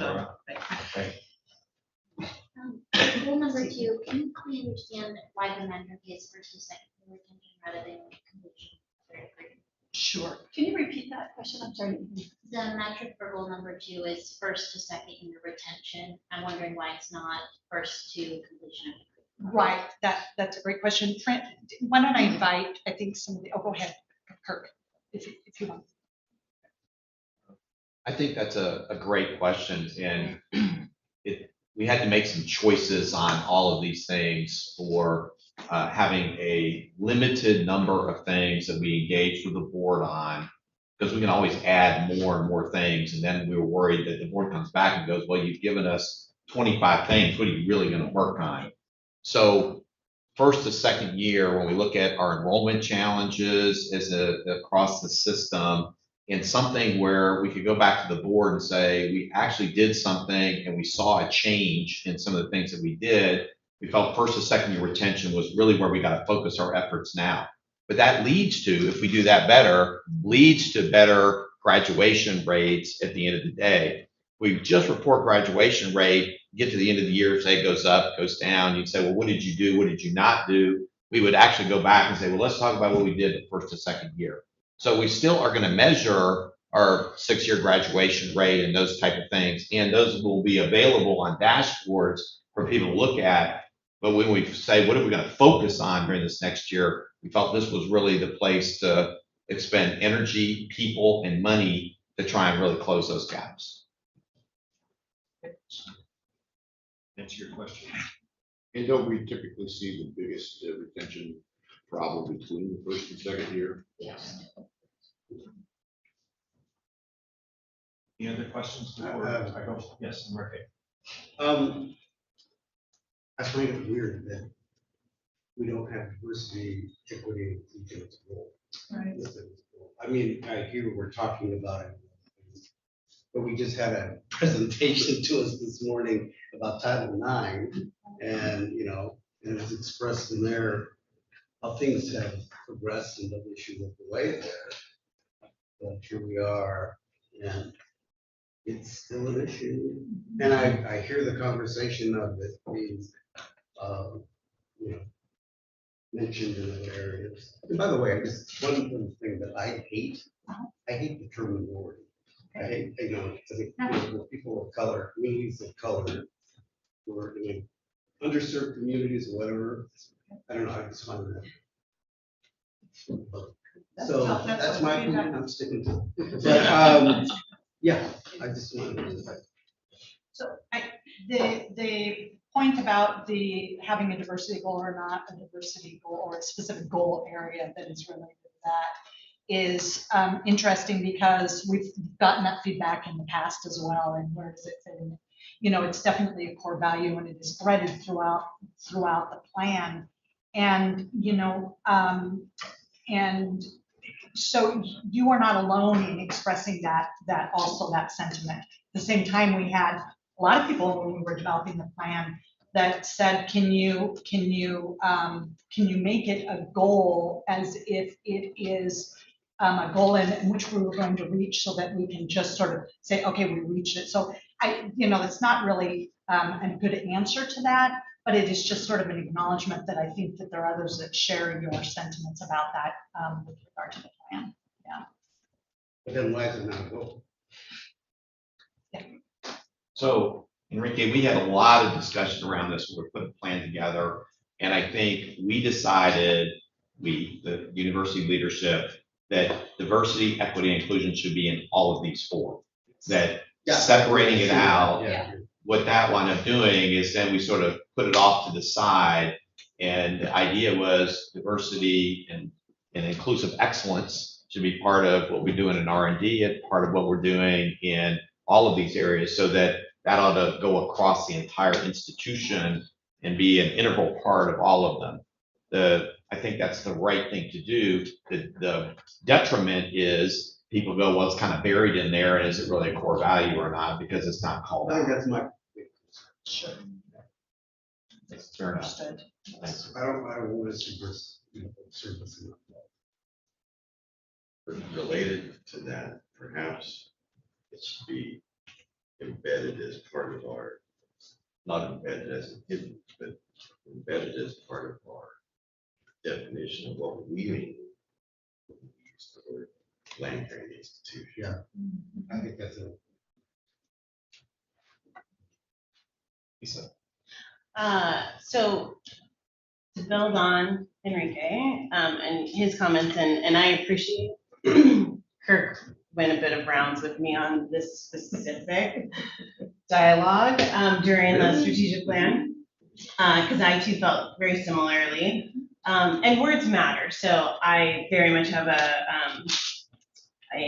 reaction to the word minority. And so, I think as we as a team really start to embrace our equity lens, what words we're using when we are showcasing our dashboard and our strategic plan, I think we need to just really be very intentional around how we communicate our commitment and our values. I agree with the decision by leadership to integrate it. I think the comment about how we elevate land grant mission, our values, and how we highlight how we're using our equity lens to make decisions, how we are using in each of these goals that lens to really prioritize our work might help us to understand how it is really being not only talked about, but actually progress is being made. I absolutely love this presentation. It's what I've been craving. I am just gonna say I'm struggling with being able to add meaningful input because I didn't have a chance to look at this. And like all of it, I'm like trying to take notes and really be thoughtful about engaging in good questions, because there's so much good content here. And I see how the team is trying to kind of bring it all together. I am really excited about where this is headed, and I'm curious when our next touch point with this is, because I don't feel capable to ask a lot of good questions in this moment. I think that's an appreciated and a fair comment for sure. And I believe, and this is one of the things we're going to be talking about, is how do we bring these back to you in a meaningful way? That's certainly a conversation I'm going to do tomorrow with Regents to talk just about those very things and what can we do so that we can continue. This is our starting point. And so we don't want this to be obviously the very last time that we talk about this. And how can we bring this back to you so we can have those deeper conversations? And so I believe we have a plan touching upon these things at every meeting, and to be looking at what is the next iteration of this at the November meeting so that we can make sure it's meaningful and that we do have this ability to engage. So I am hearing that, and I'm very excited actually to engage in it. In fact, it's just music to my ears that you're asking the questions that you are, because it really gives us as an institution this this imperative. I mean, it's strengthening this imperative for the rest of the institution. This is the direction to go. So I hope that's helpful. And yeah. I want to be careful too. We don't sort of overdo it with too many additional things for the board to do. So what I'm hopeful can happen is as we get our dashboards up and available for you to look at and kind of play with and sort of see the data and be able to manipulate it in different ways, take this feedback into account. My sense would be maybe not the November meeting, but that January meeting, be able to come back and say, okay, here's what's happened the last 4 months. Here's the stuff that we've institutionalized. Here's where it is. And in that we get in the habit of having a dashboard around my goals, which I'll talk about, and things that the board always has access to. How are you doing? Are you making progress on some of the numerical things like that? And then I think we're going to need more feedback from the board. Are we moving in the right direction? Is this the way you like to see things presented? Is it a useful tool for the campus community writ large?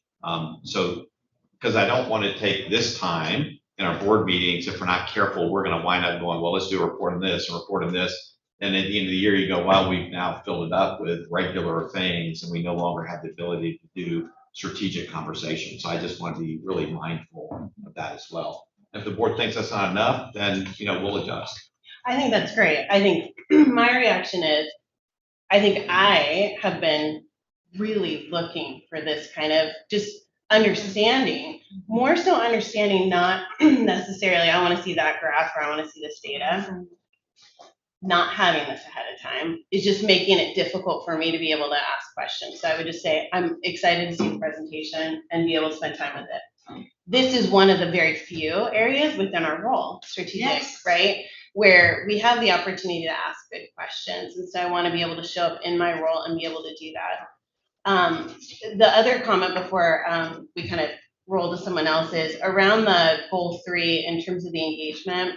I think Provost Chilton made a really good comment around the importance of pairing qualitative and quantitative data. I want us to really consider, as we look at dashboards, we often think quantitative.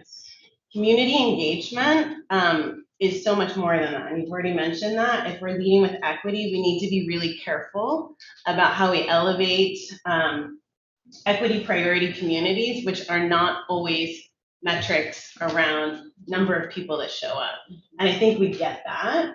I just want to make sure that we show that in the way in which we present our insights around how we're listening to our communities. And so as we think about dashboarding, that goal 3 is just going to be really critical that we're careful about how we do that reporting. And I know it's already part of our thought process because it's already been mentioned, but it's just that equity piece is different. We have an opportunity to lead in a different way.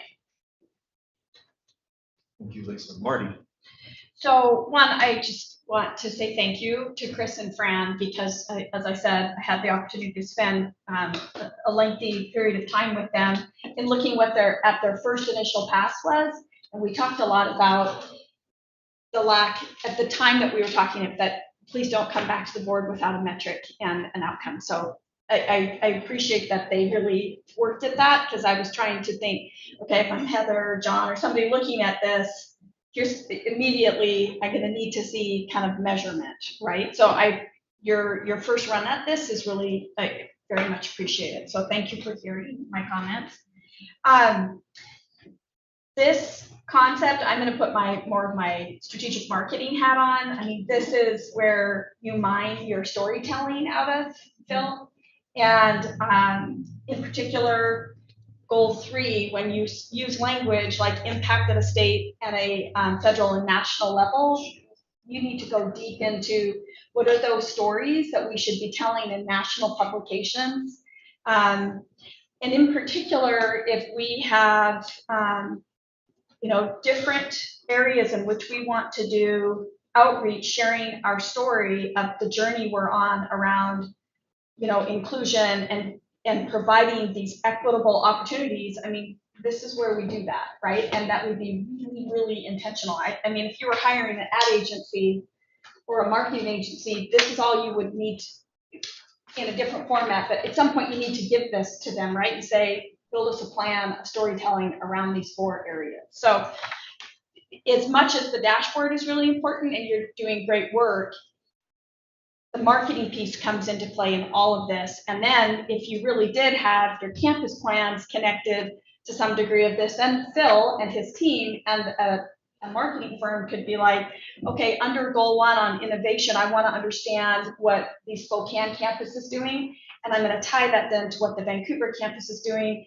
And oh, by the way, here's what's happening at a federal level with these 2 campuses all feeding up to Pullman. I mean, it's just, I'm excited for you because there's a visual that I'm trying to map in my head, marketing wise, like that you're actually starting to create a framework. I mean, you really are compared to where we were a year ago, but it's your worst nightmare that you're starting to create a framework, because sometimes it's better to operate in total chaos than it is to start to get organized, because then you have people like us going, let's go. So I just, I'm excited. The last thing I would say is I just have a little bit of angst around the vision statement.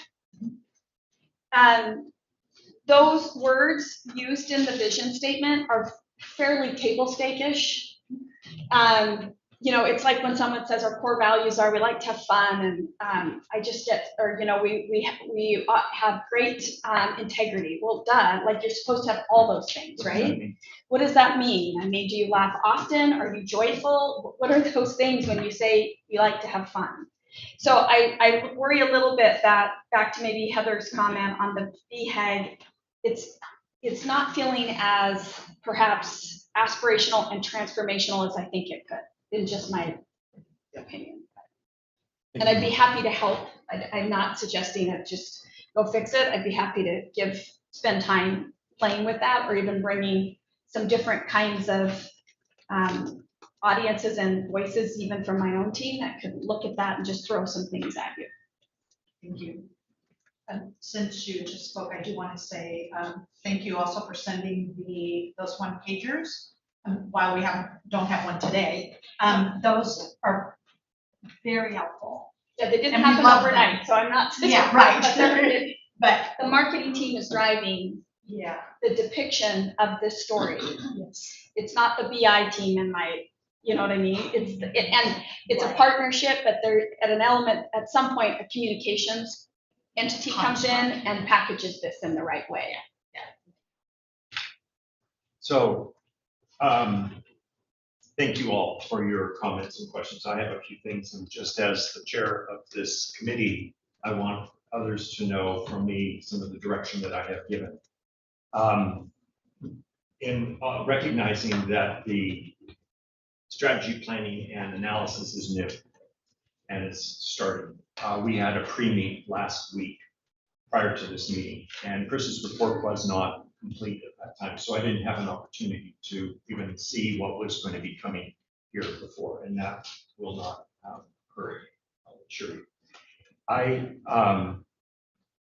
When we have goals like increase total R&D expenditures by 5%, or pre-eligible first generation Pell eligible, and people of color by 1%. I would like to know how those percentages were actually derived. How do we know that they're right? Are they stretch goals? Are they meaningful goals? Are they super easy for us to attain? And in these presentations going forward as to why that goal was established, what we used, metrics we used around establishing that, how you put that up on the where we are with our peers, but I want us as a university to be the university that others aspire to be. So I want us to stretch ourselves, and I think that that's, otherwise these goals become, in my view, fluffy, and they're not as meaningful. We talked a lot in our pre-meet about my expectations around accountability and responsibility around these goals and how we're going to hold them, this team, accountable. We talked about some ways in which you do that. You have your goal, so that we call that our action item. We then have an owner, we have a due date, and then when we report out, and you will see going forward whether we are green, yellow, or red. It's pretty simple, but it holds us accountable so that we know, and if we're not meeting our goal, if we're always yellow or we're in red, we understand why and what the steps are that are going to occur to get us to green and when that goal will be finished. Because otherwise, we need a mechanism to hold ourselves accountable. We also talked about some summaries of how to better report out to the Board of Regents where we are in these goals, so that it's a pre-read to the our next meeting. You'll have an idea where we are in some of these goals as well. So I think that would be super helpful. Those are my comments. Does anyone have any questions of me, Mr. Chair? I guess my only question was more systemic to the strategic plan, which is when are we going to get a chance to go more back into the foundational part of the strategic plan, kind of to the point of the vision statement. We kind of came in a little bit late, I thought, on the first draft of the strategic plan. As a board, not that the university did, but just we were brought in to my view just a little bit later than I would have liked to have been brought in, and we kind of tried to catch up and made some comments. But when's the next sort of go round with the strategic plan and chance to sort of go into the foundations of it? What's the cycle, I guess, in terms of the planning? We're kind of on a rolling thing, but I don't know what the rhythm is. We're working on this, Heather, not just with the board, but institutionally as well, so that we don't have faculty, staff, and campus leaders hearing at a Regents meeting what something is and go, how come we weren't included? So one of the things I've asked Chris and her team to do is sort of a bit of a calendar, and we were accelerated this year because normally we would have a pretty thorough process we would go through on saying it should be 5%, 10%, 7%. What's the data that supports that? Is it a stretch? Those kind of things. And to be honest, this year, I felt we could not go another year without setting some things. So a lot of these were set with Chris and I sitting down, talking to maybe one vice president. We picked a number and said, we're going to go with this for this year and adjust accordingly. So we'll put together a calendar that includes board engagement in these types of things so that we can kind of schedule that out. And then you all know, not just, and I'm not talking about the meeting to meeting type of things, but the more strategic, get in there, wrestle around with that part. And I think by the next meeting, we should have a pretty fair idea what that is, and we share that with the board. So. Okay, because there's the big long document that talks about the WSU system wide sort of thing, and then there's these 4 goals, and there's the vision statement, and then there's the actual metrics behind. I mean, there's a lot of different things, and whether there should be 4 or 25. I mean, there's a lot of different decisions that you could make along the way. So I'm just wondering, when do we get to have input into that? Sure. And is that an annual thing, or is that an every 4 years? Yeah, I mean, Well, yeah, I would think that it would be an annual thing, and that we establish a process by which you can make that, that's part of your strategic calendar as well. And, there are parts of the plan also that administration needs to be looking at, for example, to make sure the context, for example, that we're operating in. We've got a section of the plan called assumptions for the future. What are those things that can impact the issue or its ability to achieve its goals? And those, I feel like, are the responsibility of the administration to look at, to wrestle with, and to talk about, and to make sure that we're operating in the right context into the future, or what does success look like for WSU. So I think incorporating some of those strategic conversations with the board is appropriate. So we just need to be able to sit down and really outline that and make it part of our process. So, I was talking about process, what we're going to be engaged in is, what does that look like for us, and how do we do it, and how do we make sure that you and also all of the others that should be involved are involved.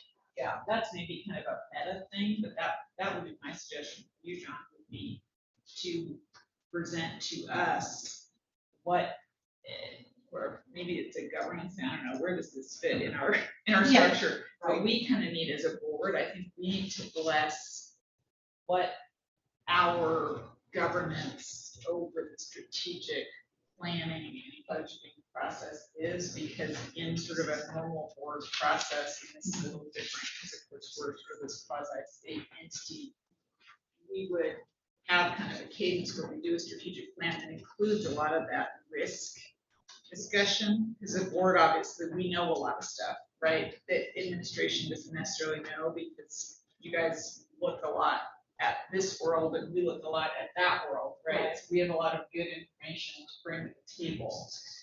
But we would be helpful to you in understanding some of that risk and opportunity environment. And then we would help you assess and approve the strategic plan. And from that, just as Elizabeth commented, we would then approve the budget, because the strategic plan doesn't really exist unless it lives in the budget, right? Right. So that would be part of the annual cycle, sort of in a typical corporate environment, which obviously is much different.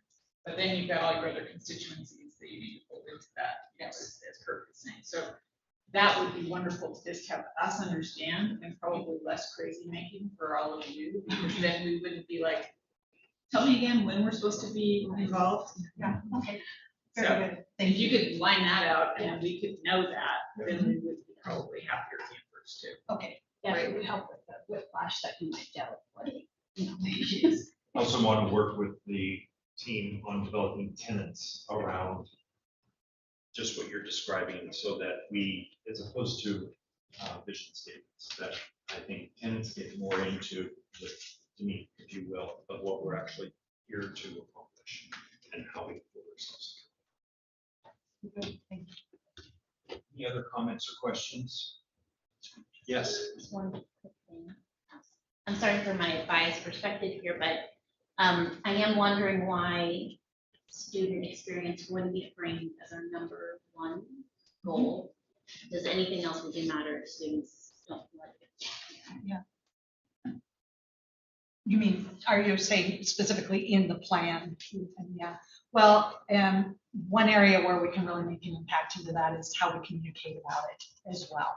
So while it's listed in a certain way, you're right, at this moment, we can also, part of our, I would agree with you, that is our number one goal overall for the institution. Chris, do the numbers really indicate a priority in terms of the goals? Well, that's a great question, and no, they really don't. I think that they don't. They do not indicate a priority. But it's a good point, because you do internalize that. So. Yeah. Thanks, Christine. Appreciate it. Thank you. You bet. And I think we'll move on to our next item, which is President Schultz's goals and objectives for 2022-2023. Yes. I'm going to do the break, or should we have time to take one if you have a break? Why don't we take a 10-minute break? Yeah, 10-minute break. You're not taking the same break, I'm taking, you get your own room.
And where we left off was I was just introducing our president, Kurt Schultz. He's going to go through the 2022-2023 president's goals and objectives.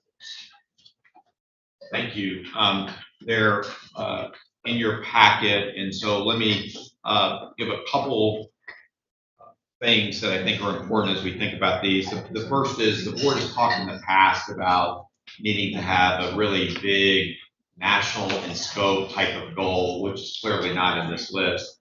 By next year's goal, we will certainly have one that I think would fall in the big, hairy, audacious goal list. And we're working internally with extension and economic development and some things that to pull together something that would be really national leading and would be different than the way probably any other land grant operates, that I think would be in line with generally the type of things that the board wants. But I also don't want to put a half-baked one in front of you that you go, okay, that sounds great. What do you actually do about it? And I go, well, I'll come back in 6 months and tell you. So I do know that that is something that's not included. The second thing that I want to say is a proviso as well is this is really kind of a little bit more of a hybrid set of goals. I think there's, what do you want to do? There's a strategic plan, and you say, how do the two interact? And ideally, the president's goals should be done with the 4 things in the strategic plan and say, how are you supporting each of these? What are the quantitative things you need to be?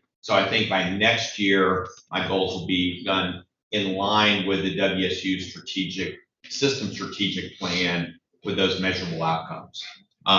So I didn't want to throw these out since they've been a future action item before and completely start over. That's the reason I would say they're a little bit hybrid, because we incorporated some strategic planning things and some feedback from the board. Rather than read through these, what I want to do is what are the changes that occurred from what people saw them before. The first was really around the success stories. The board's been very clear to myself, the chancellors, and everybody else that this is an area you expect clear improvement in telling our story. So working with our Marcom team, we really have 3 components to this. The first is what we want to do is highlight 4 to 5 major accomplishments across the academic year. We use the Schweitzer gift as a great example of a national media strategy, paid media, those kind of things, and that we could actually come at the end of it and measure and say, here's the impressions, here's the things that were done. So rather than say, we'll do it over 10 or 20 things, we said, let's pick 4 or 5 that we can really come back to. And then we have 2 quantitative measures, engagement rate for social media, media quality index score, that talking to Phil and his team and some other Marcom folks here, we actually picked, and we also wanted to put a percentage of where we are today and what we would like to see as improvement. In the same sort of discussion you all had before as well, you know, is this incremental? Do you fall flat on your face and do this? Is this really stretching? We have not included that information, but that's the type of thing we know would need to be part of goal setting in the future. The other goals I'll say on there are largely exactly what they were before, with the exception of the very end, where it says using established goals identified in the WSU system strategic plan, hit the strategic targets outlined in the table below, and a written mid-year progress report will be provided to the Board of Regents around these 4. After the discussion we had earlier today, that may need to be more frequent, and we're happy to adjust that. But these are the same things Chris presented, just in table form. But the idea then was that these, if they're really institutional strategic plan goals for the year, need to obviously be in my goals as well, so that you all are holding me accountable for, you know, red, green, yellow type of approach at the end of the year. So I'll stop there, answer any questions. You also added the adoption of the system-wide comp philosophy. Oh, yes, That was an yes. additional one. Sorry, thank you. Any questions about any of these as written? I appreciate and concur that the engagement rate is a good metric, as well as the NQI. I mean, that's a very good one. So I appreciate those both being called out. And, you know, I just, again, I think that measuring 4 to 5 stories and really, you know, looking at them like the whole package is a really wise decision. I know that, you've done a really nice job, Phil, with Schweitzer, and kind of unpacking, okay, what could we have done differently? How did it go? What do we want to do again? And I think that would be the key as well. You're successful when, I'm passing someone in the grocery store and they tell me, oh, I saw that story about Schweitzer Engineering. Gift, you've hit a home run there, right? I just want to make sure too, and I know you are looking at this, but just through the lens again of kind of telling our story around inclusion and belonging, and ensuring that there's some priority stories that we're going to go find that fit into some of our strategic initiatives. My main concern with the storytelling has been, how do we know we're successful? And, we get to next summer and you all said, as a board, well, this still is an area that needs improvement. I think this is a continual one. We want to have some way to define what we're going to term as success. It doesn't mean that the success ultimately next year, this may be 10 stories and some other types of things, but I thought it was really important that we have some quantitative measure so we get to the end of the year, we say, were we successful in doing this or not? Otherwise, everybody has their own impression and you go, well, yeah, you hit your marks, but I still don't think you did a right job. We're trying to get some consensus around the board that this would represent, at least a step forward in a positive way. So that's the reason for the quantitative thing and picking a limited number of things we want to do. Just don't let the engineer kind of try to engineer the marketing process. I'm joking, but not like, Kurt's fairly linear in his thinking on some of this, which we absolutely want those for, that we can do that, and the board can really get behind that. And then you and I and others know it's just a drumbeat of storytelling all the time, just that people are just like sick of seeing WSU because there's just so much good happening there. Or they're like, we have to get there immediately and enroll my grandchildren. And I also think, listening to what you're saying, Kurt, it's difficult, I would imagine, in your position to be able to meet everyone's definition of good storytelling. Because if Marty's not at the grocery store and someone is mentioning one of the 4 to 5 that you prioritize, you're not meeting Marty's goal, which is going to be different than what I hear in Vancouver at the grocery store. So I'm not sure that we're clear on exactly what we're looking for. You've tried to do that here, which I really appreciate that. And so I guess I would say there's some burden on us to create a unified voice. And I don't know that we've done that, because every conversation I'm in, I'm like, that's a great story. I mean, we had this awesome presentation this morning. We quickly went down another rabbit hole of here. Phenomenal. Right. And I think it's really our passion around WSU, and that there are so many rich stories to be told that express our values. And so I guess what I just want to express is I'm hearing you.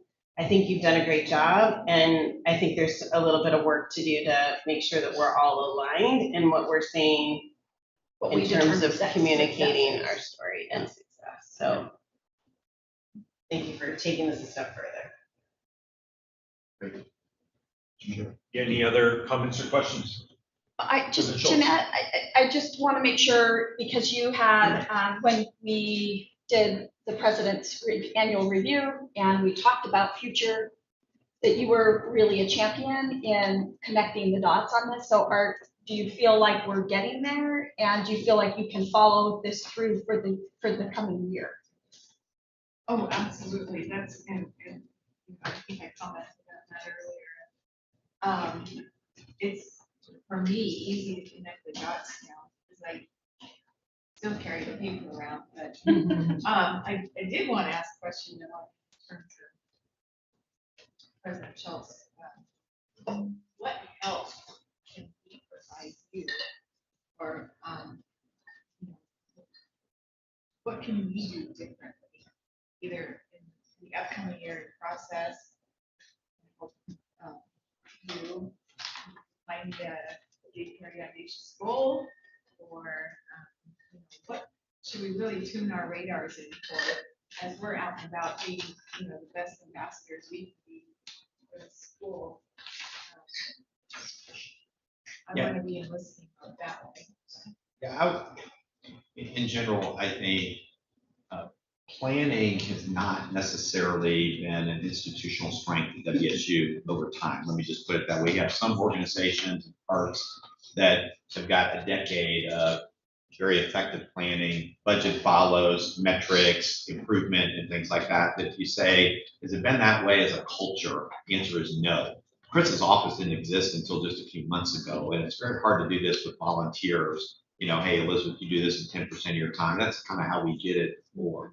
So I think the feedback that we get on the alignment part and overall ways to measure and strategy from the board, maybe at the immediate time, we don't look grateful, but we really are, because that's going to help us put all of this together in a package that people go, okay, understand where you're going, how you're going to measure it, the accountability part on a regular basis, that people that are not in higher education can look at and go, are you being successful in this area or not? I think continuing when you hear somebody go, well, you know, thank God for, you know, one of the other institutions in the state because they're the only one doing something. I think in your own personal networks going, hey, we've got other institutions in the state that are also contributing heavily in this particular area. And here's some examples. Is one way that you all can help. And then secondly, just continue to challenge us to do better and continue to think strategically about how we can do things. And it does make a difference for us. I think we've come a long way in a year. And I hope next year, a year from now, you look and say, wow, we made another huge positive step forward. On a big goal, I think I want to make sure, since this is a very public board, as it should be, leadership has to manage not getting way out in front and talking to you about something and then me getting all these phone calls and emails going, well, that'd be something else, but how come you didn't even talk to me about it? And so that's the part that I want the board to be involved in, challenging us that way. I just want to make sure we tee that up to be ultimately successful so that the board doesn't go, man, this is awesome, Kirk, we want to see you go do it. And internally people go, wow, you've lost the ability to really motivate and work with us because you didn't include us in maybe what this could be. So that's a balance point myself and the chancellor's got to work on together, but we got to get there. Thank you. That's a long answer to what you probably thought was a simple question. Thank you. Thank you very much. Now I'd like to move on to action item number 2 and have Associate Vice President for Finance, Matt Skinner, and Associate Vice President for Facilities, Olivia Yang, talk to us about the facility naming and the approval for Schweitzer Engineering.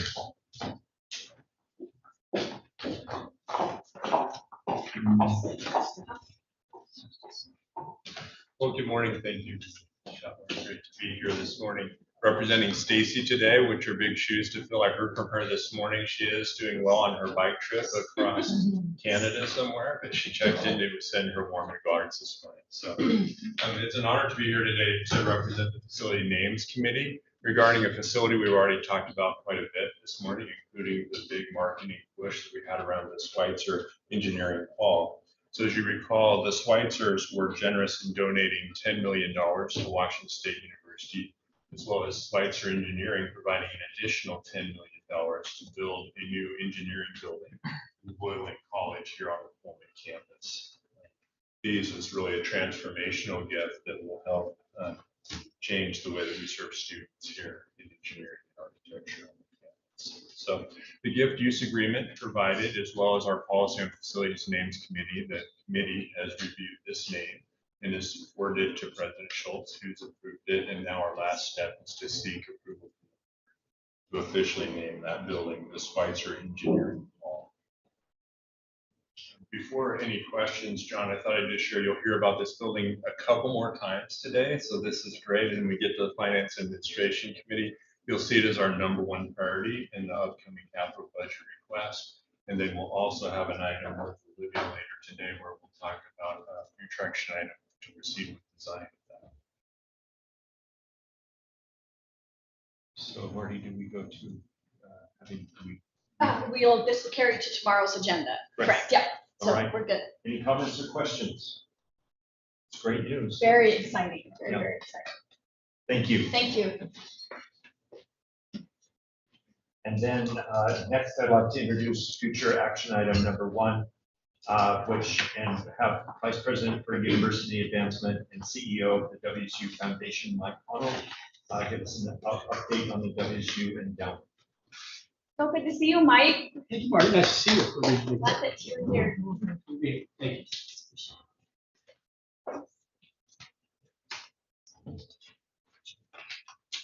Morning, everybody. Thank you for being here. Thanks again for your service to WSU.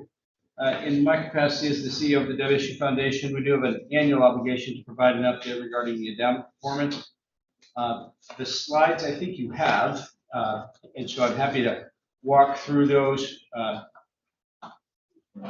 Generally speaking, this report was created at your request. And so if there's any changes you want us to make to formatting, please let me know. As you can see on the first slide, yep, thank you, Kirk. On the first slide, we just kind of walked through the beginning market value of $650 million. The buy-ins, those are gifts to endowment. And so about $25 million of gifts to endowment. The distributions are the dollars that come out of the endowment. The vast majority of those go out according to the gift use agreements for each of the endowed funds. It could be for a scholarship, it could be for a professorship, it could be for excellence in a given college or unit.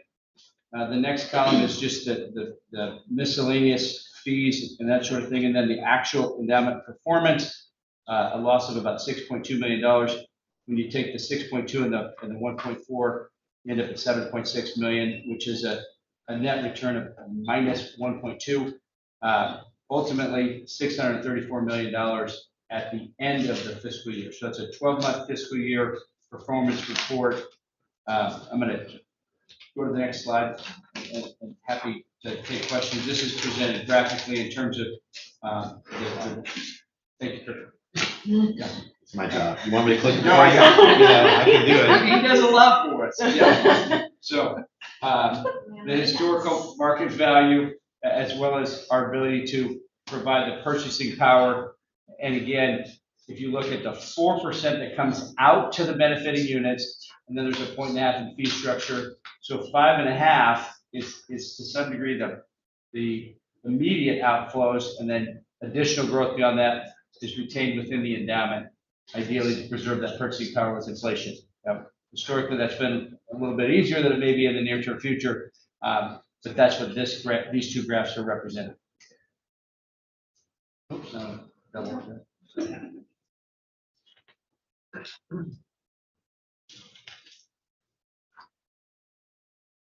Kirk, you may get to do this if we're not careful. Yeah, so you go back. I'll get you. Thank you.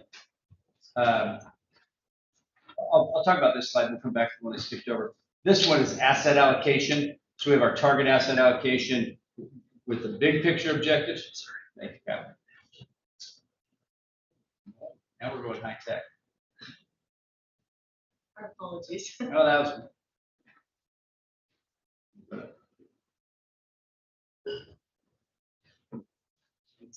Yeah. Oops, no. So it's in the sequence they were in. This is performance by asset class. The font's really small on the screen. I apologize for that. But you can see both the 3-month, 1 year, etc. performance. If I were to highlight one row, it's that overall performance, the minus 1.2. And what we don't have is where that is relative to benchmarks. It's just too early. I'm sorry. We have it relative to benchmarks, but we don't have it relative to peers. So you can see as you look at a benchmark performance, for instance, in the marketable securities, you see outperformance. Generally, we have outperformance through all of the asset classes until you get down to the bottom. We don't have data yet on the private real assets or the private equity. I'm sorry, we don't have peer data on the. We don't have performance data on the private real assets, but it's also worth noting on the private real assets as well as private equity. These are estimates. It's June 30 data. Today's September 18th, somewhere in there. Those valuations haven't come back just yet. So we'll true those up later in the year. It's just not data you have this fast in these two asset classes, and so I just want to make sure folks are aware of that. And now transitioning to the asset allocations, the big picture on the far left, in the middle is the target, more detailed, and then you can see actual asset allocation is very well aligned relative to our target asset allocations through the different types. And again, you've got that narrative down below, blue, green, and then the gray for inflation protection. That's a very quick overview of the endowment and its performance. I'm happy to play with the clicker some more if you have a slide you want me to go back to and or adjust for questions. Do we have any comments or questions? Can you take me back to the endowment distributions? Sure. So, go ahead. My question just around the distribution. So, do we, with the kind of criteria of what comes with that and how we distribute those funds, is there categories in which that happens? Right? Like percentage-wise, how much are we seeing in scholarship versus perhaps to faculty or, a college of business or? So I don't have that in this material. Yeah. And I can get that information, both for questions and follow-up. If I were to speculate, just big picture, and let me start with the fact that, as you know, the endowment, we think of it as, we often refer to it in singular, but in reality, it's 2,500 endowments. So that are set up by Marty and Reed. Yeah. All the way across the line. Households, corporations, entities, funding endowments, and the donor working with both WSU and the foundation agreeing upon gift use for the distributions of those funds. So just for construct, for the benefit of the broader group, as it relates to, okay, Mike, how does it really set? Most of our endowments are for scholarships. Yeah. And so we can and do then break it down as well, Marty, in terms of how many of those are in the College of Business, how many of those are in pharmacy, how many of those are in vet med, how much of that money outside of scholarships is for a chair, an endowed chair position, an endowed faculty position. And as I mentioned, there are some endowed funds that are set up for excellence. So it may be that, for instance, Dean Hunter in business, somebody said, hey, we just want there to be some discretionary dollars so that he can utilize as the chair, or excuse me, as the dean sees fit for the betterment of that college. And so I can get you a little bit. No, it's just, I was just curious about trending behaviors with people and how they're dictating some of that contribution. And it'd be interesting, and this is not maybe for this time, but I'd be interested to know the work that you and your team do when you're working with somebody who is looking to give a significant gift for scholarship of perhaps, helping them look through the lens again around inclusion and equity, and are there opportunities that we could be helping behavior and thinking around that lens? Absolutely, I think the opportunity is there. That some of you are aware, there's also some state laws and federal laws relative to what is and isn't permissible in terms of that scholarship selection process. So we've got to thread that needle a little bit. Absolutely. Other questions? I could, if I just add something. The majority of the donors we sit down and talk with generally have a pretty fair idea of what they're interested in, and we kind of help shape that. There are a few that really don't know, and then you have a chance, and it's actually not as easy as it sounds from the perspective of sometimes people just aren't even aware, talking to a donor in the Tri-Cities that wasn't aware that we kind of had endowed chairs, and how retaining or hiring an exceptional faculty member could have just as much impact on student success as maybe doing scholarship dollars. It wasn't, we're telling them either or, we're just saying, here's some options and here's the impacts that those have. But I find the majority of people we sit down with after 2 or 3 conversations, they generally go, I want to support accounting students in Pullman to really help them be successful. And then it's just writing up the paperwork. But when they don't have a clear idea, that's when Mike, myself, our deans, or other leaders and our fundraising professionals really have to listen well and have to be willing to have a variety of options in front. And the other challenge we have, which is a great one, the majority of our donors support multiple things.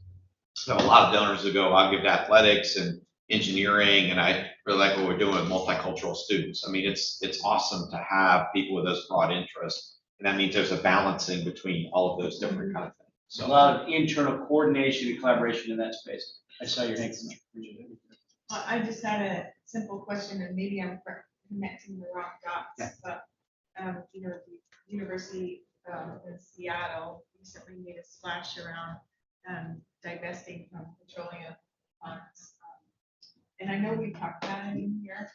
Could you refresh my memory on our portfolio as it relates to the public comments on sustainability? Sure. Kirk and I talked about that this morning. I'll let him lead, and then I may supplement with Kirk. Yeah, so what we have to do is, and I chose not to add yet another thing to my goals, but we are convening a group that's going to develop at the system level what are our core principles around sustainability and climate for Washington State University. We don't really have that. We've got some little pockets that have done different things, but if you said, what do you want your carbon footprint to be, any of those kind of things, we don't have that.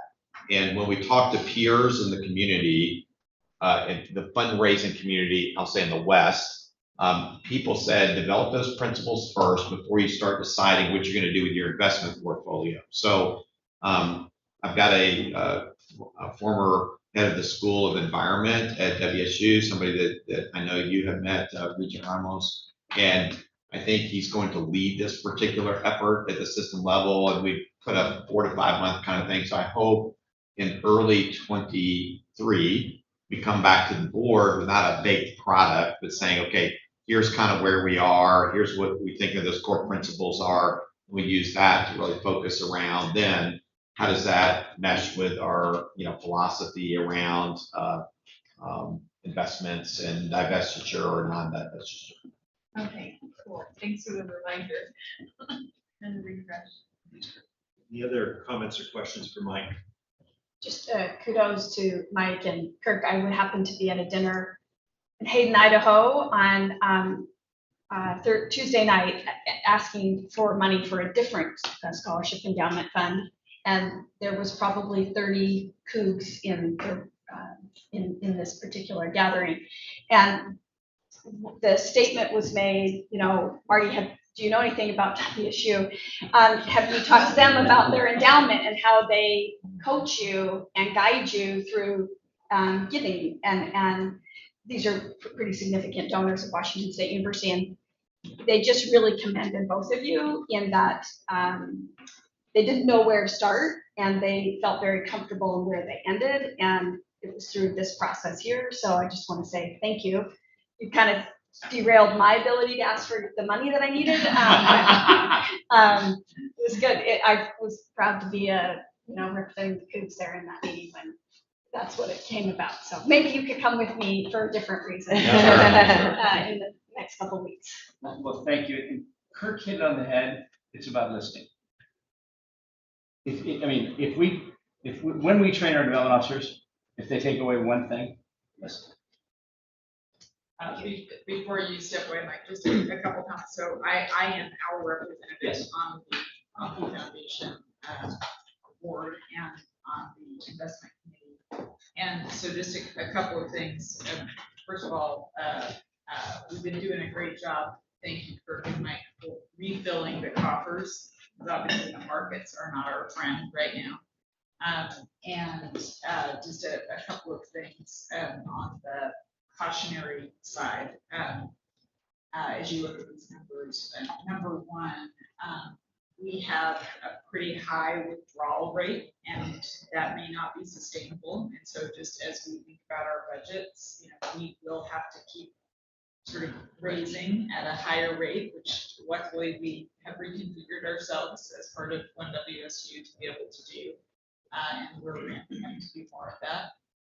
But we may not be able to keep spending from the element of level spending. So that's something that this body will be looking at as well as the foundation board. So just sort of put a pen in that. We don't know yet, I would say, but that's something that we're certainly thinking about back to this group. The other thing is that in terms of some of our non-public market assets. Those are not only, some of them are not even reported yet, but they also, because they're private assets, they are hard to value. And being in that business myself, I can say that there are powerful incentives not to mark those assets down until you know that you need to, just because you don't know, right? And nobody likes to devalue things before they have to. So there may be a lot more revaluation to the downside, or not, we just don't know, but there's more risk there that's embedded in the private side of our portfolio that we haven't yet, sort of come to terms with. And again, it's just risk. We don't know, could be good, could be bad. But it's just something to be aware of as you look at that nice portfolio that has been performing so well for so long. And I just want us to be cognizant of that. No different than any other foundation or endowment out there on the planet. I think we've done a nice job of managing it. And then and just sort of rest assured that I have been a voice on our investment committee, sort of saying, hey, we need to do the same DEI and ESG work that we've done here, there, because it hasn't really been done yet, and we are working on it. But there's a lot of work to do there. So the issue that you raised, Jeanette, is spot on, and we're working on it, but it's hard. It's harder in the investment world to do that work and to do it well. And there's a lot of greenwashing and DEI washing and everything else that you can get embroiled in and end up not making a difference, but just causing yourself a lot of process. Thank you, Heather. Thank you, Mike. Absolutely. Appreciate it very much. Nice to see you. So at this time, that ends the agenda for the Strategic and Operations Excellence Committee. And the Regents will be adjourning for lunch, and we'll reconvene at 12:30. And we will at that time address academic and student affairs. Thank you.